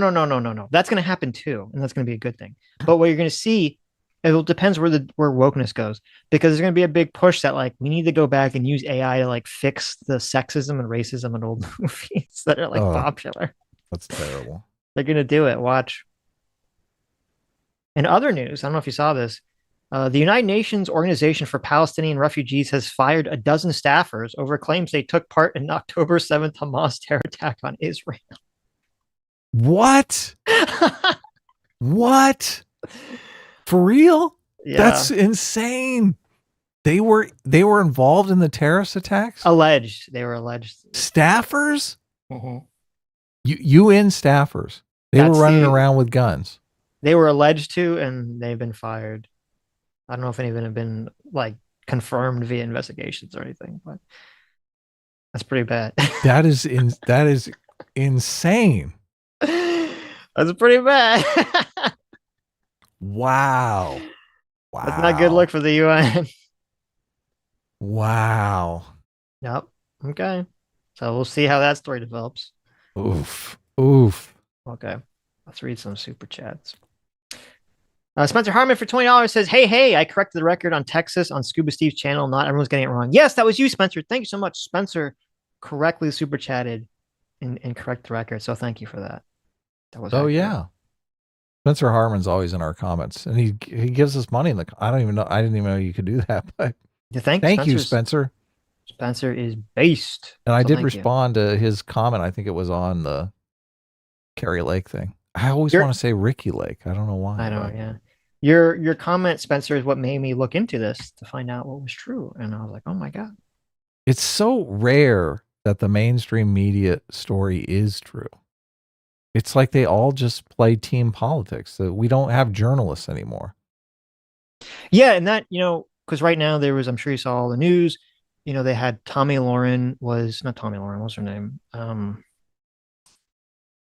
The lady who's complaining about the layoffs at the Washington Post. Who cares? The What'd she woke say? lady. You know what I'm talking about? No, but I don't care. Okay, chat probably knows. So there's been all these layoffs to a lot of the mainstream media. Yeah. Things, and there was some woke journalist whose name escapes me at the moment. Chat will help me. Who was crying about it and complaining about it. And I mean, I think this is part Tommy Lorenz. Thank you. I almost said close. Tommy Lorenz. That's hilarious. Yeah. Hopefully she got fired. Taylor Lorenz, not Tommy. Taylor Lorenz. She's horrible. She's horrible. And it's funny because, like, on one hand, I think the media is losing all this money because, social media and people just not losing interest in all this other stuff. But I think a lot of it is just because media is so, like, they made a deal with the devil, which said media was losing a bunch of money. And so they made this deal with the devil, which is they're going to be hyper incendiary, hyper polarizing in order to get people's attention. And that works for a limited time, but it's like draining. People get tired of it. Like, you can only cry wolf so many times before people just they're like, I can't deal with this anymore. I can't deal with being angry all the time. I can't deal with all this emotion. I'm not going to follow politics. They're like, I'm just not going to pay attention to the news. Yeah, right. I agree with you. What's going on? Did I lose you? No. Okay. That's all you wanted to say. I thought you were making a bigger point. I can't remember. Taylor Lorenz has been involved in she's the one that doxed the Libs of TikTok account. Oh, yes. That's right. Yeah. Yes. Yeah. Taylor Lorenz. I'm hoping she's working at a Burger King by the end of the week. I'm going to be honest with you. She's like a horrible, horrible person. True. Yeah. No. I had the misfortune of working with Taylor Lorenz on a plot project. Really? Wow. Vanessa worked with her. Wow. Maybe we'll hear about that. Yeah. Vanessa's going to come on. She was going to come on Tuesday, but Sitch had to get us a channel strike. So we have to reschedule. That's my fault. Okay. Look, this is the way you do it as a producer. You take the blame behind the scenes, but on the show, you. Oh, okay. Okay. Yeah. I do. Look, I do think it was more my fault, like on the channel strike, in all honesty, because I think it was both. I mean, it was both our faults. Right. So I think it's actually YouTube's fault because it shouldn't have been struck. I looked at, there's a book, A Long Way Gone, that covers child soldiers, and I found the racy chapters. I've talked before on the show about how they snort brown, which is gunpowder and cocaine, and they're basically high on drugs the whole time. They're ravaging the countryside of Sierra Leone. Mm-hmm. We will listen to one of those chapters on a Tuesday stream sometime, because it's just, I mean, it's insane. You'll lose your mind. And the idea that this is going on in the world, and you've got the biggest political streamer of all time on Twitch just simping for this, is horrendous. Mm-hmm. Yeah. I've lost all respect. Well, look, I never had any respect, so I guess maybe I've lost all respect for Twitch, that Twitch is letting this kind of thing happen. Uh-huh. Well, look, it's a tough situation, because I am in favor of real journalists being able to talk to people like this Houthi pirate.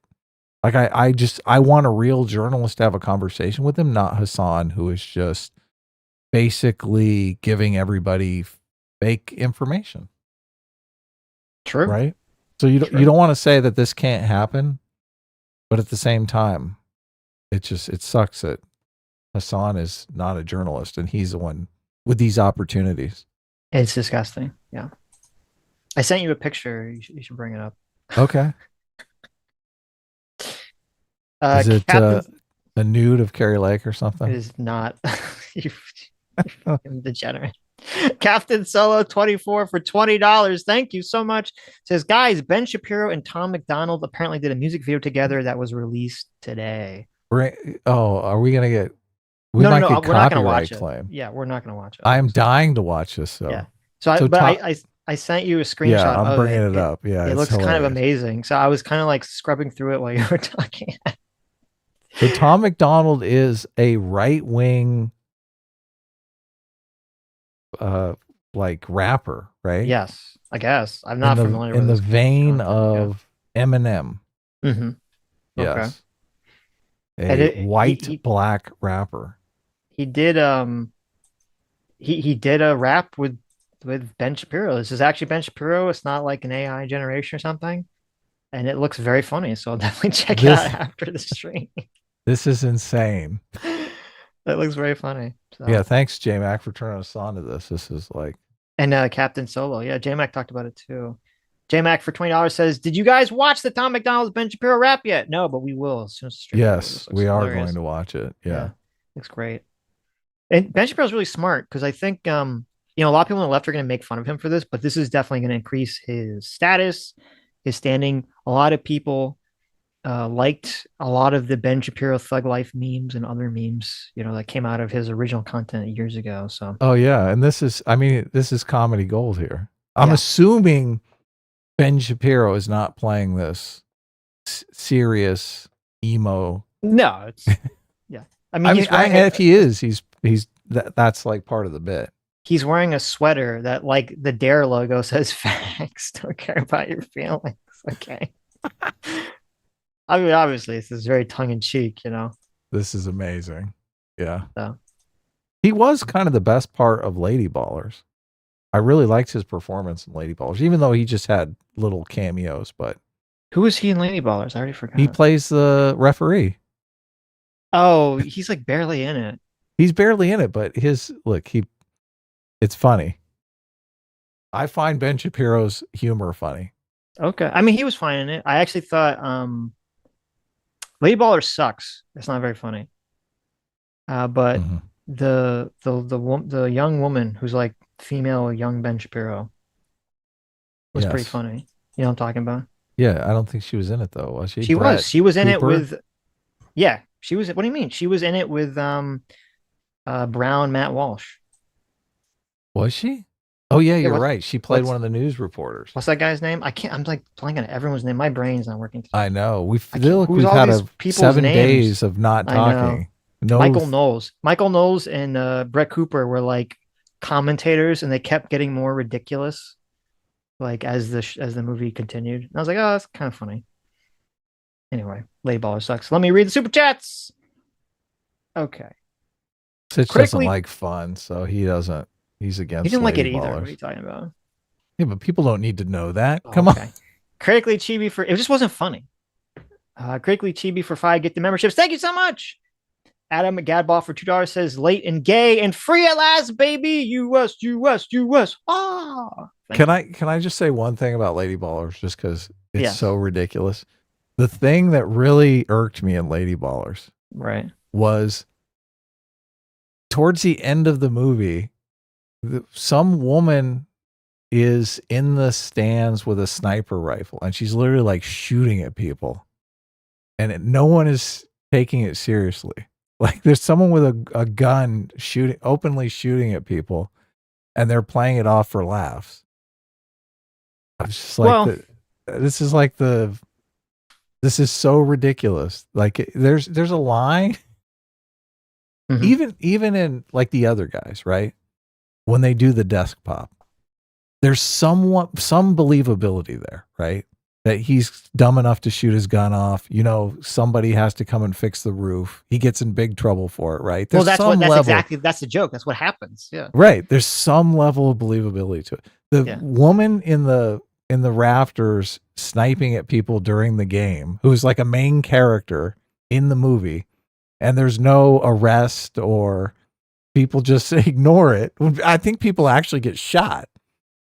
That just is so, it's like a level of, it's too far. It's just too far. They should have had her like just being arrested like in the background or something at the end of the game.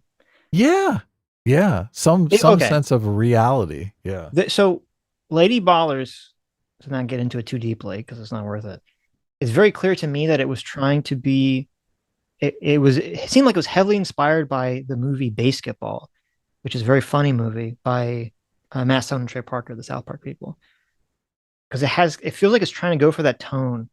And you could do the thing with the sniper that no one cares if you construct an environment of like hyper reality where things are just funny, but you like, it's like almost like a cartoon, but live action. Yeah, but that needs to be established in the first act. And I agree. It was not established. And it actually couldn't be established in this movie because part of the whole point of the movie is supposed to be a commentary about transgender athletes. So it would undermine the movie to create an atmosphere of hyper reality, cartoon reality in the movie itself. And that scene does undermine it completely undermines the message of what they're trying to get. Yes. The message of the movie is we've achieved a level of insanity in society that you can't distinguish parody from not parody. So you want to, if you're really focused on a message, you need to keep that consistent theme through it. And the woman shooting at people and nobody arresting her or recognizing that it's a problem just completely blows that out of the water. Yeah. This is why we didn't release a video about this, because no one wants to hear us talk serious movie critique about Lady Ballers. Yeah, exactly. Sitch and I are going to start a movie show soon, probably on a different channel. We'll promote it here. Yeah. And I think I want to do one of these Star Wars rewrites thing. I'm working on it. I don't know if Sitch and I will do one together or we'll do I have a great idea for a Star Wars rewrite. Maybe we'll do one together. Maybe we'll it would be interesting because I would send Sitch my script for the rewrite, and we would either fight to the point that we were going to do our own, or we would fight to the point that the one that we did was like perfect. Well, I don't have a script. I just have like bullet points of like plot points. I mean, we would write a script itself. Why would we write a script? Like it's a scripted video. What are you talking about? Oh! I thought you meant like literally write a script for. Never mind. I understand. I'm not going to write like 120 page I was Star super Wars confused. script. I was like, what? Why would I'm gonna write like a 10-page treatment that would be my layout, and I'm gonna read it, and I'm gonna read it. You know, obviously, I'm gonna try to do funny voices and stuff like that. Okay. So yeah, or maybe I don't know if it's serious. Maybe I'll do serious voices. But there's a bunch of videos that you can look them up. They're like movie recaps where people recap the movie, and then there are movie rewrites where people do like a rewrite of some movie that's tended to suck. I've always wanted to do one of these rewrites on Sucker Punch, because like Sucker Punch is the most amazing movie ever visually and the worst movie of all time story wise. So I was like, I want to do, and how should you do this, Sitch? Because like I'm tempted to market as a movie recap, but it's all my own story. It's like not really. Right. So people would not know. They would think, oh, this Sucker Punch movie looks great. Mm-hmm. And it would be a massive troll because they'd want to watch the movie because my story would be so great. And then they'd watch it and they'd be like, wow, that recap was a complete lie. It could be like alternate universe movies or something, you know? Yeah, no, that's what I was thinking. Yeah. Retcon universe or something we call the channel. Yeah. Or headcanon universe, retcon universe. Something like that, yeah. That is a funny idea to do. So I want to launch a channel like that, yeah. To do a recap of a movie, but it's actually not a recap. It's you creating a better version of the movie, but saying it as if it was like a recap. And in the recaps, they use all scenes from the movie. So the thing Right, is, you yeah. have to have enough overlap with the movie that you can use the scenes from the movie. Yes. But so a scene of two people talking, you're showing the scene, but what they're talking about, you're basically making up. You're just like, okay, this is this is what Right. happens. Yeah. Right. Yes. We should call it like retcon. It'll be like Star Wars retcon, Sucker Punch retcon. That's what I was thinking. Yeah. Yeah, Okay. exactly. That's a good idea. I like this. Yes. I'm on board. Okay. Add Godbot. Oh, I read the one. Bruins for 19 months. Thank you so much. Says 24-hour makeup stream. Let's go. Listen. Well, Me and Adam don't know enough about makeup to talk about it for 5 minutes, let alone 24 hours. Okay. That's hilarious. So. Well, Sunday, everyone wants us to do Ben Shapiro Destiny. So That's what we're going to do. Yeah. Okay. So that is a super long talk. So you may get your wish. There you go. Yeah. Sir K, thank you so much for the 4 months. Says, welcome back, guys, from YouTube jail. Thank you, Sir K.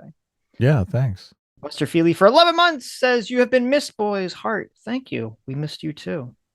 We did. I didn't know what to do with myself. I was just wandering around. I worked on the comic. I'm so close now, and I finally feel like I know what I'm doing. I finally feel like I've got a system that just is so tight. Right.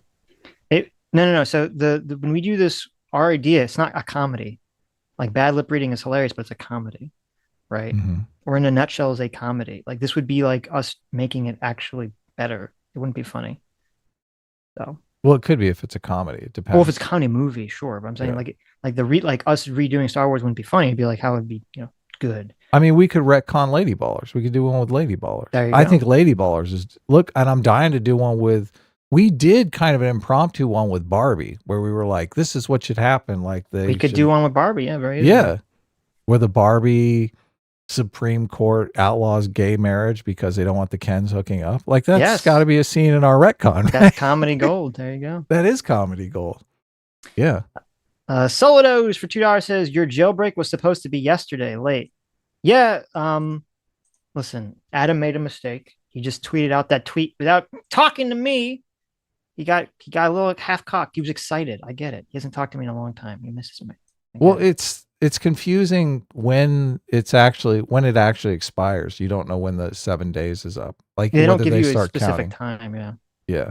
It like went off at like 9-10 o'clock last night or something. So. Yes. Yeah.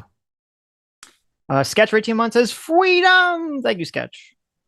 The boy who cried Mexican for $2. Thank you. Says we are so back. Have a great rest of the week. Well, thank you. You guys too. Yeah, we'll see you on Sunday. Jack of Spades for $2.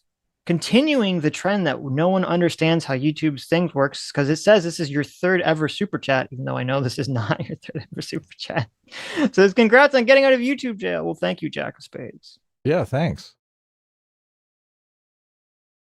Let's see. Read that one. CT, hey CT for 22 months says happy anniversary. What'd you get me? Well, we're gonna get you more clip editing. That's what we're gonna get you. Yeah. As always, the same gift you always get. Max Relax, thank you so much for joining the Free Will Seekers. Agla here for 14 months. Thank you. Says you're streaming early, but for me in Germany, it's the perfect time. So this is great. Also, cool. Well, thank you. Yeah, glad you finally got to stream at a good time. I wonder how would people feel if we permanently switch the streams to like earlier?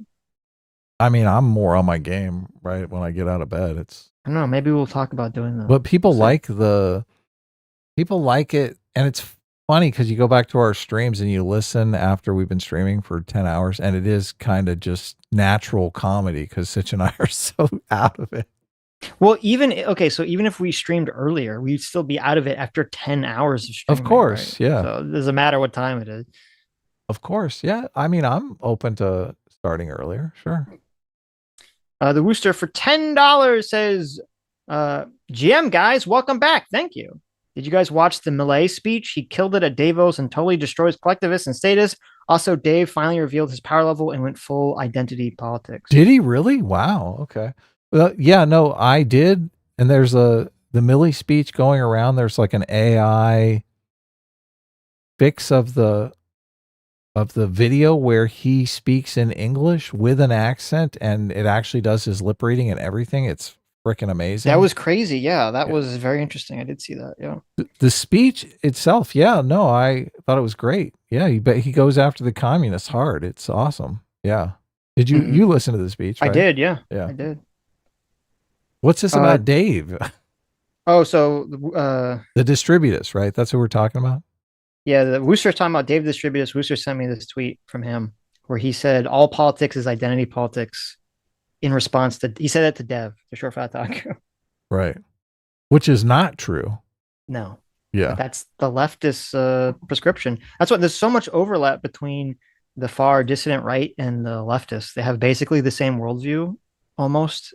Right. Or they have the same belief of how power operates. So I conceptualize identity politics as the state confirming someone's dignity through some sort of policy prescription. right, I don't agree with this, but Look, Sitch, just shush up. Let's but so look, if you conceptualize it that way, and I'm in a committee of bowling alley owners, and we want to petition the government. Bowling alley owners is not an identity group, right? I mean, it could be. And look, It's not a I biological identity. demand dignity for the bowling alley owners. Okay, People I make guess fun of we're- bowling for too long. They say it's not a real sport. I guess we're playing identity politics. I fundamentally disagree that all politics is identity politics. Identity politics is this very specific thing where you're saying, look, society is shitting all over this group of people, and I as a politician am going to protect their dignity by saying that you need to use their proper pronouns, or that's identity politics. Yes, and there's plenty of politics that's not identity politics. Is the $15 minimum wage identity politics? No. It could be if class identity. Some people try to draw the $15 Right. minimum wage into identity politics by saying the minimum wage disproportionately affects black people, and therefore the dignity of black people is being shit on. Yeah, no, that is identity politics. But a lot of people are against identity politics because they think it does more harm than good. So Right. if you're against identity politics, are you saying we can't do politics without identity politics? I think we can do I politics agree. without I identity agree. politics. Yeah. So I don't buy this nonsense. Ace Flashman for 2 months. Thanks so much. Says, glad you're all back. I got to get my fix of free will. Well, there you go, Ace.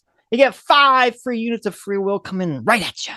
Look, I think we should double the free will just because we've been gone for a week. That's I think true. it's That's right. it's You get only 10 fair. free units. Yeah. Everyone gets double free will units today, baby. Yep. Because you missed all last week. Yep.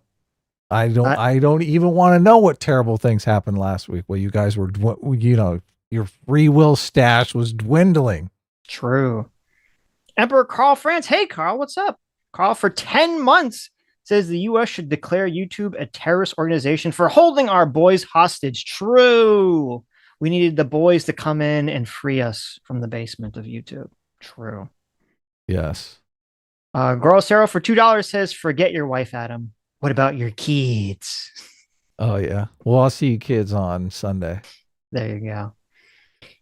The Rooster for another $5. Thank you. Says, also, Adam, I finally watched Andor and it's so good. A spy thriller about how good people do bad things and bad people do good things. Amazing show. There you go. You saw, is that Andor? What was the show? Andor. Andor? Andor. I didn't like Andor, but I never finished it. I only watched like 3.5 episodes. the thing that got me about Andor was I was like, finally, a show that is starting on page 1 with what the protagonist wants. Good job, right? He wants to find his sister. His sister's involved in some nefarious stuff, and he's going to save her. Great. I'm down. I'm on for this story. And then they dropped it 5 minutes later. I'm like, hold on. What happened to the sister? What's going on with the sister? She's gone, baby. They go into like the big backstory, what happened to the sister, and he's not even looking for the sister. I'm like, oh, this is irrelevant. He's given up on finding her. Well, I'm assuming it comes back later. Yeah, I didn't get to don't the later. Yeah. I might give it another shot.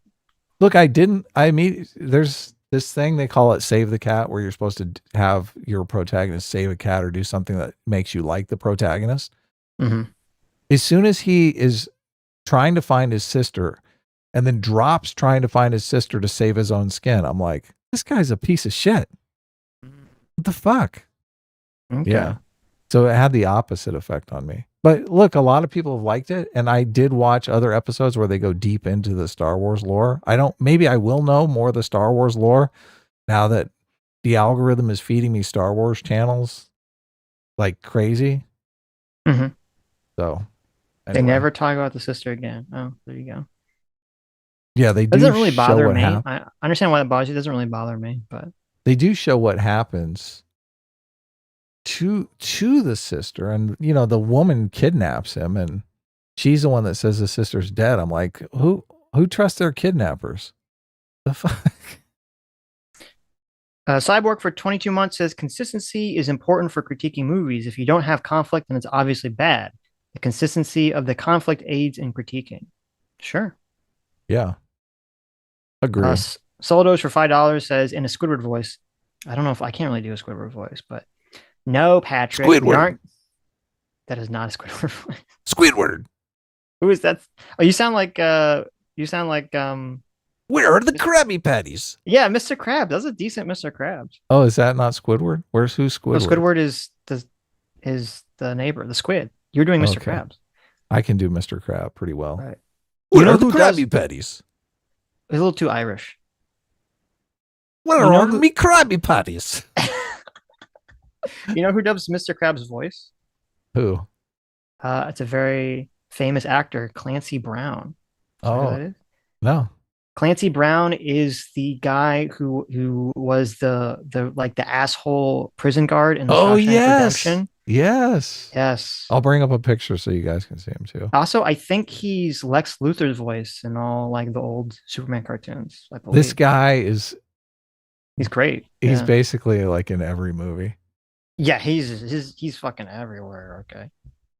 So, we gotta get Clancy in our movie. We do. I love Clancy, but he's good. Unfortunately he was in the last season of Dexter, which was awful, but that's not his fault. So he's a good actor. He's a great voice actor. Dexter's Laboratory? I don't think. No. Dexter, the serial killer. Right. Yeah. I wanted to save the future. There you go. He was also in Highlander. That's true. Oh yeah, and in Starship Troopers. He's in 95% of all science fiction movies. He's in like every movie. Okay, he was in John Wick 4. Yeah, he was in Venture Brothers. He's like his ass is everywhere. Okay, these character actors, man, they no one knows their name, but they work. That's true. Yeah, I love Clancy. They're like on like 3 different sets a day. Mm-hmm. He's been in Star Wars cartoons. Okay. Let's see. Joe the Mig for $2 says, "Welcome back, guys. YouTube is still a hellhole." Nice. Oh wait, I never finished Soldo's super chat. No, Patrick, we aren't going into a civil war over concertina wire. That would be dumb. We'll just hash it out in backroom talks. Well, that is true. Zoki for 5 months says, "The border issue is interesting to me as I live near the border and how the media covers it. I could talk more about it, but I can't fit it in a super chat." Well, send me a DM and we'll talk about it. Zombie Squad for 18 months says, "Have you read the Star Wars Duel of Destiny script? That was originally what Episode 9 was meant to be from when Colin Trevorrow was meant to write or direct." No, but I'll check it out. Yeah, totally. I'm watching a bunch of these what if because I don't want to copy. Like I have a specific idea and I'm curious just if anyone else has done it. Mm-hmm. Maybe I don't want to put out a video and say, "Look at my amazing idea," and everyone's like, "That's exactly this video." I'm curious, and I'll read this other script because I'm curious. I think I heard some time, but it had a lot to do with like the Star Wars, not the Fates. I don't know, some like the magical force that controls the Force or whatever. Right. Which honestly I don't care about, but I'll read the script. I'm curious. Ostracy for $10 says, "Sitch's bias is always a bit much, but I'm still happy you were back." Well, thank you, Ostracy. Ostracy's great. Ostracy disagrees with us on virtually everything and just still loves us. Is still a trooper, yeah. Right. I wish The more justice, people could be like Ostrich, in all True. honesty. Like, just come on. We can disagree and have fun. that's It's true. not like everyone just sucking up to everyone else. That's a boring place. The Justice 35 for 16 months says, welcome back. S-Class believes in the right to self-defense while attacked, while A-Team says he crossed state lines with an AR. S-Class is best class. Wow. I don't remember that, but anyway. No, that's not your position. He's just mocking. He's just attacking. That's you, okay. teasing you. Yeah, it's okay. El Caliso for 15 months. Thank you. Says Texas is using that razor wire to capture migrants and turn them into work slaves, just like in Pal World. Vosh told me so, forcing them to pick berries. True. Right. Yeah. That's true. Economic Chris Jones. slaves. That's what they are. They are. Chris Jones for 22 months says, I thought the Republicans are trying to change asylum procedures within that border bill. They're trying to get that in exchange for Ukraine funding. Yeah, they were trying to change something. They weren't doing what I was suggesting. But that was all been, I believe, nixed anyway. So Bull Moose for $5 says, do you think James Lindsay is doing something wrong by not talking to people like Carl and instead being rude? Seems like he is burning bridges without thinking. Yeah, I think it'd be more conducive for I think it'd be more conducive for James Lindsay to have a conversation with Carl and explain why he thinks he's wrong, as opposed to just blocking him. That'd be my take as well. We are going to have a conversation with Carl about this exact situation. Carl's already agreed to do it. We just need to set up a time and date. So we're going to talk to Carl about the James Lindsay situation. And we've had several conversations with Carl about this. Mm-hmm. So yeah, we're going to do a stream on it. Like, if James Lindsay doesn't want in, we'll talk to Carl, right? Right. Yeah. Oh, wait, hold on. I take it back. So the bill said, well, introduced. I don't know if this, let's see, what are the actions on this bill? I think this bill is dead. So this bill has been introduced by Mike Johnson. Really? Says, Mike Johnson? Okay. Yeah. Okay, go ahead. Continue. You don't like Mike Johnson? I mean, his name is Mike Johnson, so it's funny. Okay. I mean, at least his last name's not Hunt, right? That's true. It says the bill bars an alien from seeking asylum while in the United States or upon arrival of the U.S. border if the alien may be removed to a safe third country while the alien may seek asylum. Currently, this bar only applies if the United States has an agreement with the third country. So that's a good start. I would say remove the safe third country bit, because they're all going to argue that it's not, and that's going to cause too much problems. To just say you just can't do it, like, period. Unless it's like a war or something very specific that, Yeah, they're So, trying to but get him to stay in Mexico, right? Right. Yeah. So that's a good start. So I definitely applaud that. That's definitely a good start. They should be. I don't know why they're not just pushing this publicly. That should be like the thing on everyone's lips, and it's not. And that's strange to me. So, but I believe this bill died, right? My Johnson should be on everyone's lips. Is that what you're saying? Dead on arrival. Johnson issues warning on. Let's see. Bipartisan border deal could be dead on arrival. Interesting. Okay. Anyway, we'll look into that later. 0 for 7 months says, I just want to remind everyone that Biden said multiple times he was going to cure cancer. Did he really say that? Did he? Oh, wow. Oh, I kind of do vaguely remember that he was saying, I thought that he said something like that they were going to develop or fund technologies to pledge to cure cancer or something. So I kind of vaguely remember that. That's kind Now of he's silly. all about getting rid of the MAGA Republicans. I mean, The MAGA Republicans. They should be Death to spending more money on democracy. MF Sorcerer for 7 months. Thank you. Says more Sitch and Adam shows in the morning, please. Provides all the cold showers to shock people awake of these hot button issues. S-Class is the best class. Woo! We'll think about it. Sitch and Adam in the morning. Right. Nice. Caleb for 3 months says, Lake is the female clone of Trump, spawned from local Fox in Arizona, was main anchor. pushes general populist Really? messages, sore loser about her election. Well, there you go. Wow, There you go. she was a Fox girl. Yes. Hilarious. And you don't like Fox girls because you don't like the Fox ears, right? Oh yeah, I don't like the ears, but Yeah. I mean, Fox News hosts are always. Megyn Kelly was a Fox News host, of That's course. right. Very foxy. Yeah. Hayden Dill for 2 months for $2. Thank you, Hayden. Says, who dares to strike at the Sitch and Adams show? How dare they? I agree. It was unfortunately the robots, but yes. Yeah, the robots the got robots. us. Spencer Harmon for $10 says, Glenn Beck was on the PBD podcast, and according to Glenn, Trump said everyone is suggesting Vivek. You're wrong, Adam. Well, I gave you a heart anyway. There you go. So yeah, no, if they are, look, I stand corrected. Yeah. I would agree. I would imagine lots of people are suggesting Vivek. I don't know if that means Trump will take Vivek. Yeah, I would imagine that. That's the thing. I do think a lot of Vivek supporters are suggesting Vivek for VP. Of course. Yeah. But I haven't heard anybody say Trump is considering Vivek. But I have heard people say he's considering Tim Scott. Who's the other black guy? Mm-hmm. I can't remember. And I've heard he's considering Kari Black Lake. man number 2. Yeah. Who is it? He's like a doctor. Oh, He's Ben Carson. Ben Carson, yeah. Sleepy I have Ben. heard that he's considering Ben Carson. And when this is the thing, it's kind of hard to keep it a secret when they start investigating people and say, okay, well, this is a problem. This guy is 40 years old and he's unmarried. Everyone is going to think he's gay.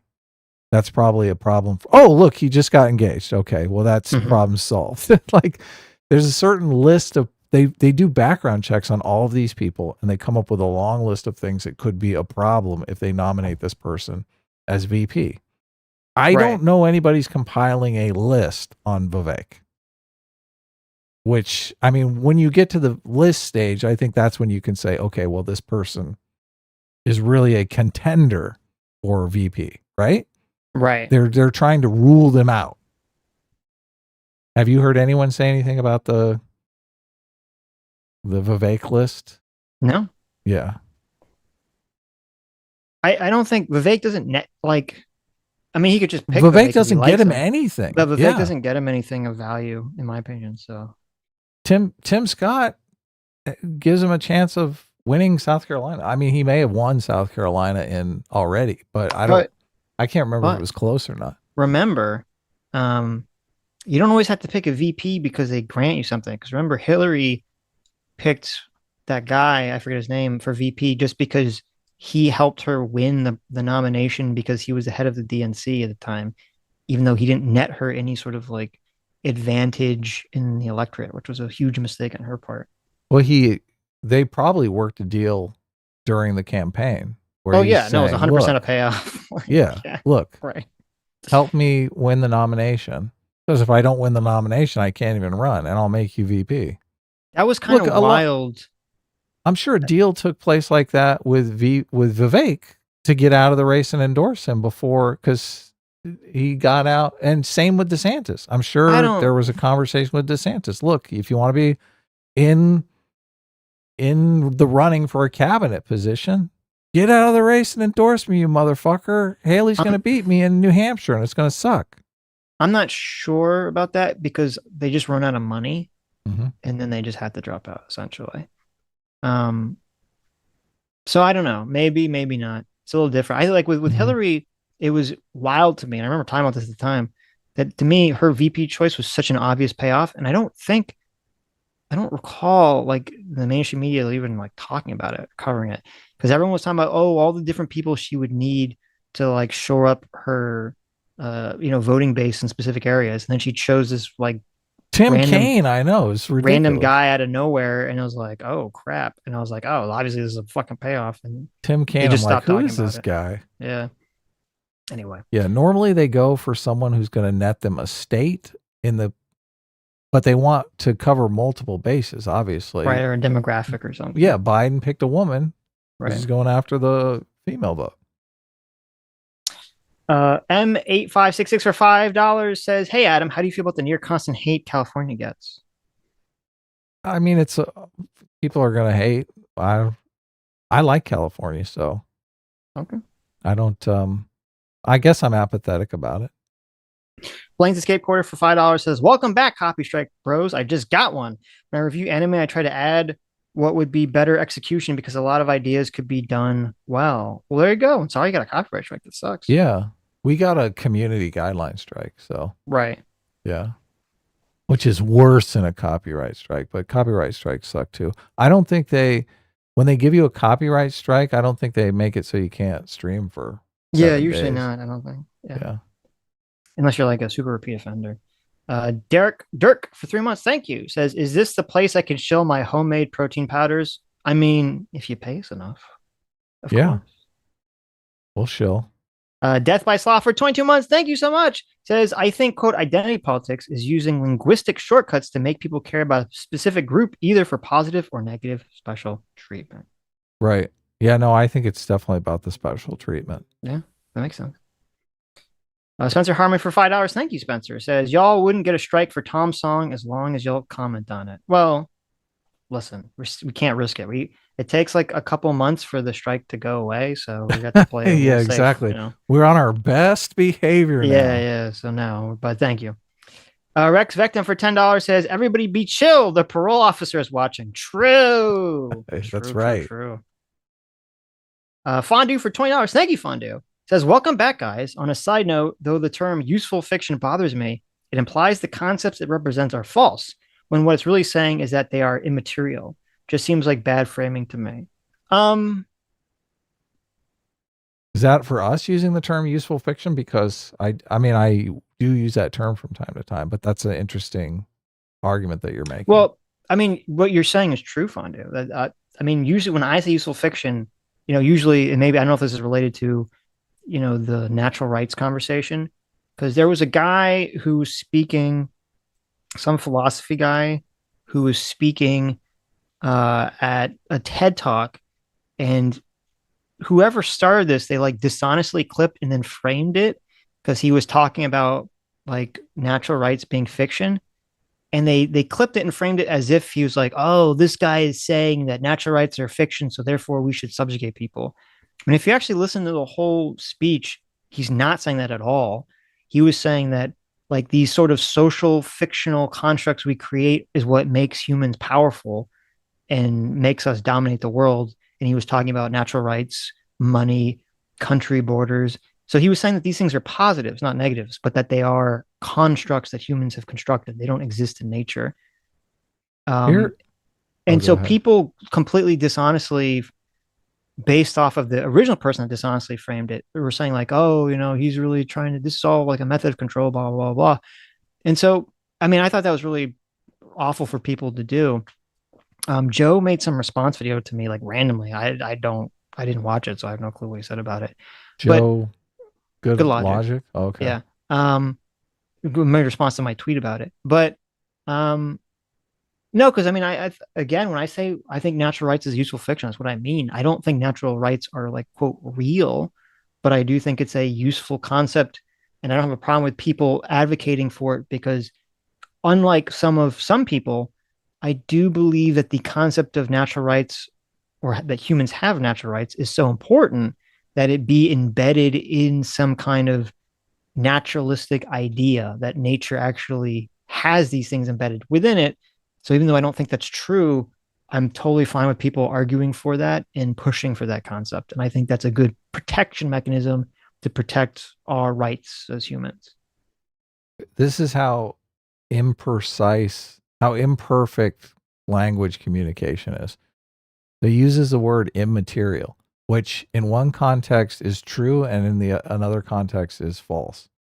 Because if you're talking about the concept of a useful fiction, you're talking about something that is immaterial in not the material world. Obviously, it's like a social construct, right? It's not right. Materialistic. It's ephemeral. Would that be a bad word? It is very necessary. It's essential, I would argue, for making the society function.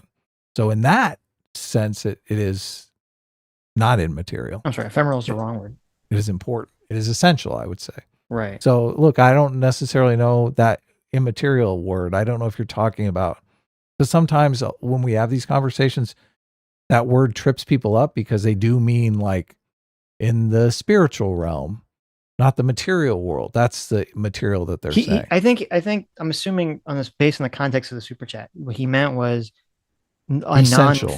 a non-physical entity, right? Okay, so he is saying material as in material world. Right. So he's Right. saying like, natural rights, they don't Are like, quote, exist spiritual. as a physical thing in nature, but they're like an Yeah, intangible okay. concept, right? I read it the first time as it was non-essential, but Sure. it is essential, obviously. I want to be clear. I think humans should have, quote, natural rights, but I don't believe that I don't believe nature grants people rights. I think people have the rights that they take. Yeah. And that if you have a society that is willing to be walked all over by elites and people in power, may it be might makes right or just political power, that sucks. Yeah. Spencer Harmon for 21 months says Vivek is the best defender of Trump. That's what he needs. I don't think he needs that though. I don't think Trump needs that. Yeah, Vivek doesn't. I think Vivek hurts Trump as VP. I think Vivek, if you look at his unfavorable ratings in these polls, I mean, they're off the charts. People don't like him. Yeah. That's a good point too. Even the Trump people, everyone gets, okay. And I keep saying, I can say something blue in the face. People will not believe me. Okay. If you want to have free will, you have to remove this concept from your mind. You will never be able to break out of the matrix if you don't get this. Your experience of reality is not Differs indicative from other people. Yeah. Yeah. Your experience of reality is not indicative of the whole. So I get it. Here in this little tiny ecosystem, you have to remember all the people that are on internet politics who are a teeny tiny drop in the ocean of American politics. Of course. In our teeny tiny little ecosystem, people really like Vivek on the right. Yeah. But everywhere else, people don't like Vivek on the right. Yeah, they hate his guts. They say, Right. look, he's a baby face trying to tell me, an experienced person, how I should act. Right. Look, did you see the... Go ahead. You finish. What I was going to say, so if his favorability among Republicans is super low, which it was, then I agree. I don't see how this would be a benefit to Trump at all, just because the internet right-wing people like Vivek. Yeah, and I kept going to his poll numbers, and I made this argument before because he would, after every single debate, his unfavorables went up and his poll numbers went down. Like and the people would make the counter argument that, well, that's because people are voting for Trump, so they're not going to vote for him. Obviously, his poll numbers are going to go down. But his favorables would go up. Why would they go down? Right. Why would people dislike him just randomly? They'd say, look, I'm not voting for him, but I love the guy. His favorables would go up and his poll numbers would go down if that argument was correct. That's why that makes me think that argument is not correct. Right. It makes me think that people hear him talk and think, I hate this guy. What the fuck? Right. Shut the fuck up. Look, did you see the thing that they're spreading around now? Where he basically, like he's saying that if women, his answer to the abortion situation is that women should be able to financially conscript whatever man knocked him up. I'm like, how's that any different than, I thought that was a law that people were trying to change. That's Vivek's policy? Yeah, it's crazy. Yeah. Okay. He's basically in favor of you locking you guys up. I thought that's the way it is now already. Yes, that's the, yeah, I tweeted it out. I was like, what? How is this different than the law now? But he's like, that tweet, everyone was like, Vivek is an idiot. Like, what is going on here? Let's see. Albert Katstein for 12 months. Thank you. So today is my friend Ben's birthday, who's a big fan of you guys. Happy birthday to Bend Over. There you go. Thank you. Happy birthday, Bend Over. Yes. S-class is a breast class. Sweet. An A-team makes them cream. Mama. There you go. Nice. Thanks for being a member. Electro for $20. Thank you, Electro. Says S-class is the best class. An A-team are voyeurs to only Sitch Chan. Well, listen, Sitch I Chan's only- hot, so you Yeah. can't blame him, right? Sitch Chan's amazing. Sitch Chan is going to be in the book Supervillains Anonymous book too. So Oh, really? Wow. be ready. Yeah. I'm behind. I don't like your time machine idea. That's a terrible idea. I'm behind right now. I'll catch up to live, but I just want to say that Sargon's argument is basically, quote, liberalism can't work because we live in a society. Well, we're going to have I a guess we'll talk find out. with Yeah, we'll talk Sitch about and it. I have already talked a bit about it, and we're definitely going to talk to Carl about it. So Right. and So we'll Carl find seems out. down to talk, obviously. Sure. Muggy for 9 months. Thank you, Muggy. Says, hey guys, just watched the LOT Lord of the Rings trilogy extended edition. It's really fun. You guys should do it when you have some free time. I've seen the Lord of the Rings extended edition, and it's great. Wow, I haven't. Yeah. But I'd love to check it out. Lord of the Rings is fantastic movie series. The extended editions, for the most part, I enjoy the things they added. So Yeah. I know it's like not possible because of like the way movies are framed, or I should say structured, but I kind of wish they could have kept the original ending or had like a little spin-off, which is the original book ending, where the hobbits come back to the Shire and like Saruman is still alive and he like takes control of the Shire, and the hobbits kind of free the other hobbits from Saruman and beat him up so that then they become heroes among the Shire folk. It was like a nice little way for Tolkien to give them like the happy ending where their own people, enjoyed their heroic efforts, which is nice. Though I guess, I don't know, maybe it's more kind of like emotionally satisfying on a kind of melancholy way that these hobbits save the world and then they go back to And a they home that doesn't even Are recognize. unrecognized. Yeah, so it's that has its own sort of like interesting emotional take to it. So That's called the ironic ending, the up-down ending, where it's Right. bittersweet. It's Yeah, like they we both did work. this great thing, and look, Mhm. we get absolutely no recognition from it. Yeah, exactly. Yeah. Exactly. Yeah. So, When the protagonist dies saving the world, that's the ironic up-down ending. it's not really ironic, perfect- but it's the up down ending. Well, they in writing they call it ironic. It's called Oh, dramatic okay. irony. Yeah, Right. it's Children of Men is the perfect example of that. Yeah, Mhm. which you're You're like, You're gonna the clip hero. what and send it to Mahler? What you talking about? The I don't know. Lord of Hayden the Rings? Dills. What part of my take did you not like specifically? Who's I mean, I is this- basically said both endings work in different ways and they're very well. So I'm not even sure what the critique is, but who's saying that? Hayden, he's Oh. trying to cause trouble. Okay, don't let Hayden Suck for cause $5 trouble. says this is for Sitch being correct on the scouring of the Shire, but it's true that it wouldn't work in the film. Thank you. Yeah, because it wouldn't work dramatically to have like an extra 20-minute segment after the big emotion of like destroying the ring and happy ending. It would be weird to like, oh, now we have this little like mini adventure.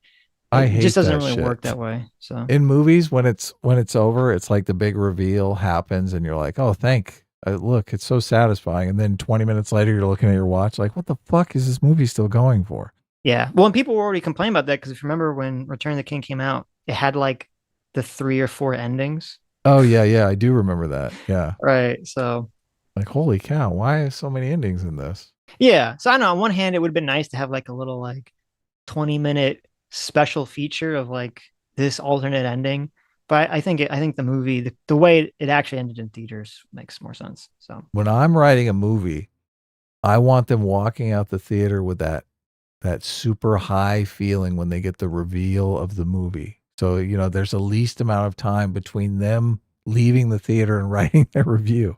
Or, Yes. the big emotional scene and them writing their review. You don't want to mix them up along the way. yes. Show them like a whole extra movie after that big reveal. And you're like, next thing you know, the review is not that good. I mean, we have more time at some point, maybe, or maybe on whenever our movie show. I want to talk about God of War 4 because it does something so interesting from a story level Right. that's just had me really excited that you don't see very often. We always get a bunch of people in the comments because sometimes we talk about this stuff on the Tuesday stream and they're always Right. like, you guys should just talk. Look, they're like, we like your show, but we're not super into politics. So I do think we should just do a show that's media stuff. Sure. We'll do it. Anyways, Is that it? All right. Look at this. that's it. Look, I want to mention too, I want to do an animated short, and I'm not sure if I don't really have time to animate it myself, but I know we had some friends of the channel who worked for Freedom Tunes. So if anyone is interested in helping me do an animated short, reach out to me via Twitter. So there you go. Anyways, Oh. Rex Vecton for $5 says, is Lord of the Rings still worth reading? I've seen the movies a bunch of times. I would say yes. The books add interesting, different context in different things. Some of the best parts, like in the book, I really like Faramir's relationship. I really like Faramir a lot more in the books, and I really like his relationship with the lady whose name escapes me. And a lot of that's not really gone into very much in the movies. So I would say the books are definitely still worth reading. Though my only critique about the books is that, and you could just skip it if you want, in the books, Tolkien spends way too much time visually describing things. And so if you're like me and you can't visually you space out, you're like, yeah, what like the I can't fuck? hold visual information in my mind. So he's describing, like, you spend a whole page describing the way a tree looks. And I'm like, this is all means nothing to me, right? So it's, I just kind of skip over. I'm 14 paragraphs into the dew on this flower. Yeah, it's like, come on, let's move past this. But look, or I don't want to. Are you done? Yeah. Okay, so the animated short also is an action comedy about God and Jesus, and it's only 6 pages, so it's not like some magnus opus. Right. So, just to give you guys what I'm looking for. There you go. Albert Cassing, thank you so much for the 10 gifted memberships. Thank you. Anyways, thank you all for coming. Thank you all for your incredibly generous donations. Thank you, YouTube, for allowing us to finally stream again. And thank you, who have made it to the end of the show. You are the true heroes. You are the true free will seekers. You are the true isekai protagonist. You are the true Lord of the Rings. You are the true heroes. You are all the Sams carrying Frodo up the mountain, because you know that just because you can't carry the ring yourself doesn't mean you can't carry the person carrying the ring. And you will save all of humanity by throwing off the shackles of the elephant into Mount Doom. And we'll see you all on Sunday. Bye-bye!